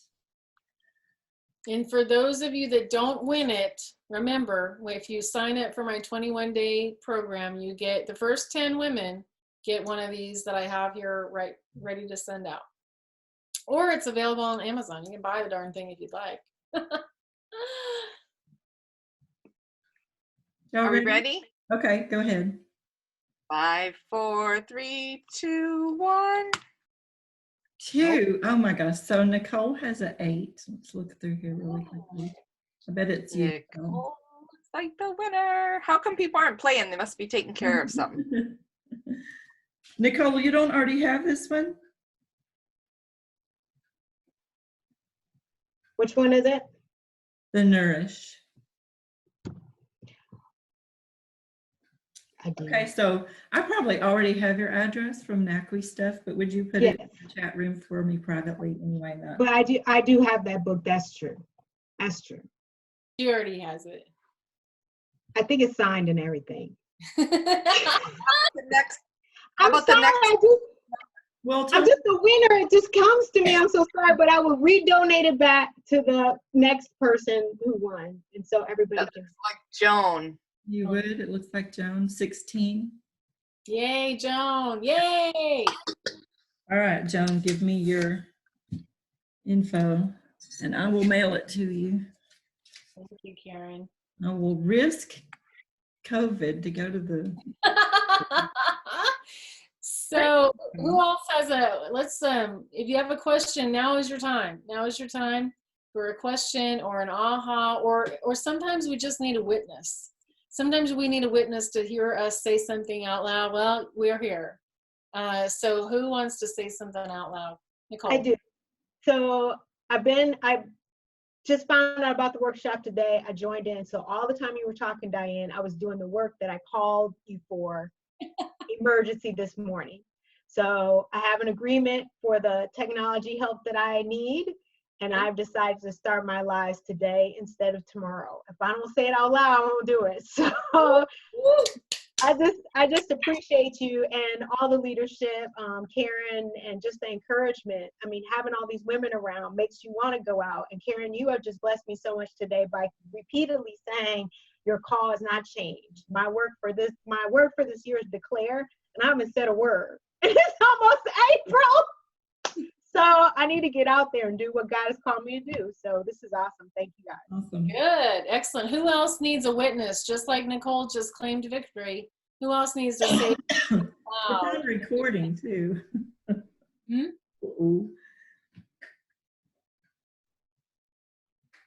I'm going to be, so really quickly, interviewed on, Dr. Sandra, you probably are too, right? Interviewed by Dr. Sharon Johnson on Thursday night, and one of her questions was, in a time of crisis like this, what's a leader to do? You know, what are you supposed to do as a leader? And one of the things I'm going to say to her and to everyone who listens in is be honest. So honestly, and I mean, everyone can answer this question. You know, I bless my husband's Beck and soul. You know, he has been wise. He has been careful. We have a farm. We have no debt. We have, you know, we're pretty protected from a lot of things, and I have been blessed, multiply blessed in so many ways. And then I also, this is kind of a joke, but kind of not. I have 2 sons who are survivalists. You know, I figure if anything starts dropping out of the sky, I'm going to be protected by these gun-toting Texans and that sort of thing. But in all seriousness, that, you know, we're more secure than some, and I'm so grateful. We're so blessed. But there are times I'm not a crier, and Kim Smith sent me a little thing about this guy who talked about crying and how, which we already knew. As I worked with families who were grieving and traumatized since 1995, one of the things that we learned, someone handed us a journal article out of some nursing journal. I could barely read the thing. And it said, and she just sent me another article about the same thing, that the tears that you cry, besides the fact that, you know, in scripture, God tells you he collects your tears, they're priceless to him. That when the tears that you shed have different chemical compositions based on why you shed those tears. If you shed bitter tears, they're not healthy for you. But if you shed tears of grief and sorrow, there are helpful properties in those tears being shed and being, you know, you're pouring. It's like anointing oil poured over you. Blessed. What an amazing thing. So, you know, I have shed a few tears. And it's okay to cry, just the exhaustion of having to wonder day in and day out, what do I do next and how do I do this? And then honestly, and this is my question, I think I have the answer. I always think I have the answer, but whatever. There have been times that I'm a powerhouse. I'm a type A. When I'm turned on, I'm working. That's one of the reasons I love a coach, because if they say do it, I am not going to disappoint them. I'm going to go the extra mile. If they ask for 3, they're going to get 5. And I'm going to benefit, and so are you. The people that I work with are going to benefit as well. So I'm just like, crank it out, right? But there have been times that I've looked up and thought, I've been sitting here for 30 minutes. Nothing. Not emoting. Really, not. I'm just still sitting here 30 minutes later, and I know exactly what my next task is. I'm not asking God, what do you want me to do next? He's already told me that, but I'm just sitting there. Feedback, Diane, or anybody, what do you do to get yourself jump-started? When that happens, it's happening to all of us. The distraction is just so intense that we're kind of shutting down a little bit. What do you do? Okay. Yeah, I'm really glad you asked that. On Sunday, Jim, we were driving down the road, and his business is kind of dried up. Mine's busier than ever, but a lot of people's has dried up. He said to me, thank God I didn't have to say this. He said to me, I've just made myself a schedule and I hung it on my wall. And I was like, good job, husband. And so he has his little schedule, wake up, read his journal, read his Bible, do his he went out on his little exercise, write and do some blogs, so if in doubt, make a schedule. And I know for me, I use my timer app all day. And I'll just say, okay, it's 8:30. Diane, you have until 10 to do blankety blankety, write the blog or write the website page or write the book chapter or whatever it is. So I'm always just giving myself a short turnaround. Because if I have 8 hours, I'll doodle around for 8 hours, so I kind of have to trick myself with my timer, because I know there's people that have too much time right now, and you might be one of them. So, some of you in this room have your whole schedule has gone wonky tonk. There's the quote of the day. Wonky tonk for 2 weeks. Do like my husband did. Write up your own little schedule, just like if you were in kindergarten, and put it on your wall and just go, oh yeah, it's 10, and now we go to recess. Or it's 11, and now I write a blog. You know what? Nothing might come out. You might spend from 11 to 12 pretending to write. But if you sit there and do 750 words, something's going to come out. You can write the whole time about how pissed off you are about whatever, and how you don't want to write right now, and neener, and I'm hungry. It can be gobbledygook, but at least you sat there. Anybody else? So those are the tricks I have: a schedule and my timer app. Anybody else have any tricks for how to get through that right now for each other? I like having an accountability partner, someone that I've expressed this to, who will ask me about it. Like, did you really do? Yes, I did. I did. I like being able to say, yes, I did. Sandra, you totally stole mine. Great minds think alike. All right. I love it. I think there are times when you need to, so as a biblical counselor for all these years, I would say this. I'm going to turn us kind of in one other direction, then we're going to pray out and say goodbye. I have said to people before who, are really depressed, we spend sometimes more time trying to claw our way out of this miry pit. And, frantically, I got to get out of this. I got to get out of this. This is too dark. This is too painful. This is too difficult. And yet, if we would sit still for a minute, I'm not ever going to suggest that we wallow in our sorrows, or that we milk our problems for all that they're worth, or that we take advantage or are opportunistic about it at all. But there are times when if we would sit, he sent Elijah to a ravine and fed him with ravens, for how long? We think it was like 6 or 9 months, right? And the day before, Elijah was chasing chariots and winning. I would like to know how that one happened exactly, but You know, and then that you read the Psalms, and there are times that David is just saying, or Aleph is saying, my pillow is wet. If we're clawing our way out of this frantically, we will miss what God is trying to give to us. And so I'll be honest with you, there have been times that I've said what you just said, Diane. Karen, get something on the page.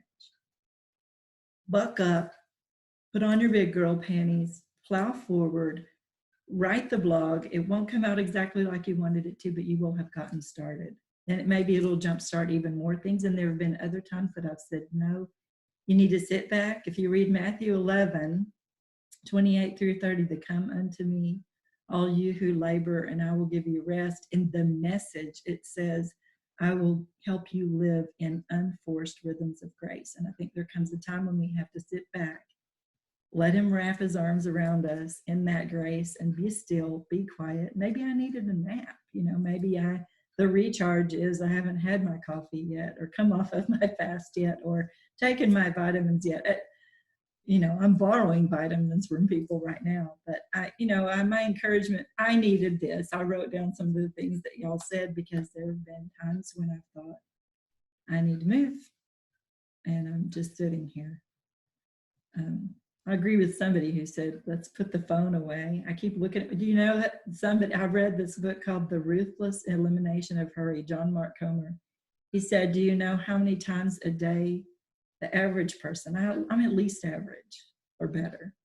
The average person touches their cell phone in one day? Anybody got a guess? 2,713. I mean, that's incomprehensible. But I'll never forget that number from now on, 2,713. That's insanity. We need to stop the insanity. So we're changing some of the ways we do things, and I think we'll be grateful later. Diane, I am so grateful, really, for your friendship, for your mentorship in my life since, 2012. I'm looking forward to another, how many is that? 8 years. Let's just keep it going. And you guys, don't stop. Now you have all of these new friends to reach out to encourage you, to hold you accountable, to save. So I'm going to pray us out, unless Diane has one last word. And I'm going to, did you put the link to how to find the Nourish special, the thing? You did. Yeah. You might need to put it more than once. You need to save the chat. Do y'all know how to do that? When you're in the bottom of the chat room and it says type a message here to everyone or to whomever, there's a little file button over to the right hand side, and there's a little ... over to the right hand side. Click on the ... say save the chat, and when the room closes, it will pop up on your desktop. Now, if you're on your phone, that might be a problem. But I'm going to draw a boundary here and say, please do not email me and say, can you send me that chat? It happens to me so often, and I'm like, no, I can send you the chat. So make sure you've saved it. Okay, DianeCunningham.com, 21-day challenge. Definitely copy. You can also, click and drag and copy paste stuff as well, but it won't work quite as well. So any questions, last questions? I have a 5 o'clock client, so got 2 minutes to get out of here and get back where I need to be. Good. Thank you. Thank you, ladies. Let's pray. Let me pray for us. Father God, you've given everyone here a nugget that can't be planted. I absolutely love that whole concept. I'm going to borrow it. A nugget that can't be planted, actually more than one nugget. And so we would just ask, I'm going to ask that for everyone who is here, for everyone who will watch the replay later, even for Diane, who's offered so much today, there will be a nugget that just sticks with us, that you remind us of, that you talk to us about in your word and in our time together with you, that we just can't not do what you've called us to do. Thank you. We're privileged to be called to do this work. It's such a blessing. It's what makes my world go round. May you bless everyone who is in this room, especially Diane and Jim and their coming days as well, and the Nourish program and the challenge, the 21-day challenge. We just pray a blessing over it. Lord, I would ask you to send twice the number of people that Diane is expecting, and just the number of people that she desires to 21-day challenge. And we ask these things in Jesus Christ's holy name. Amen. God bless you. Yay. Bye, ladies. Have a good day.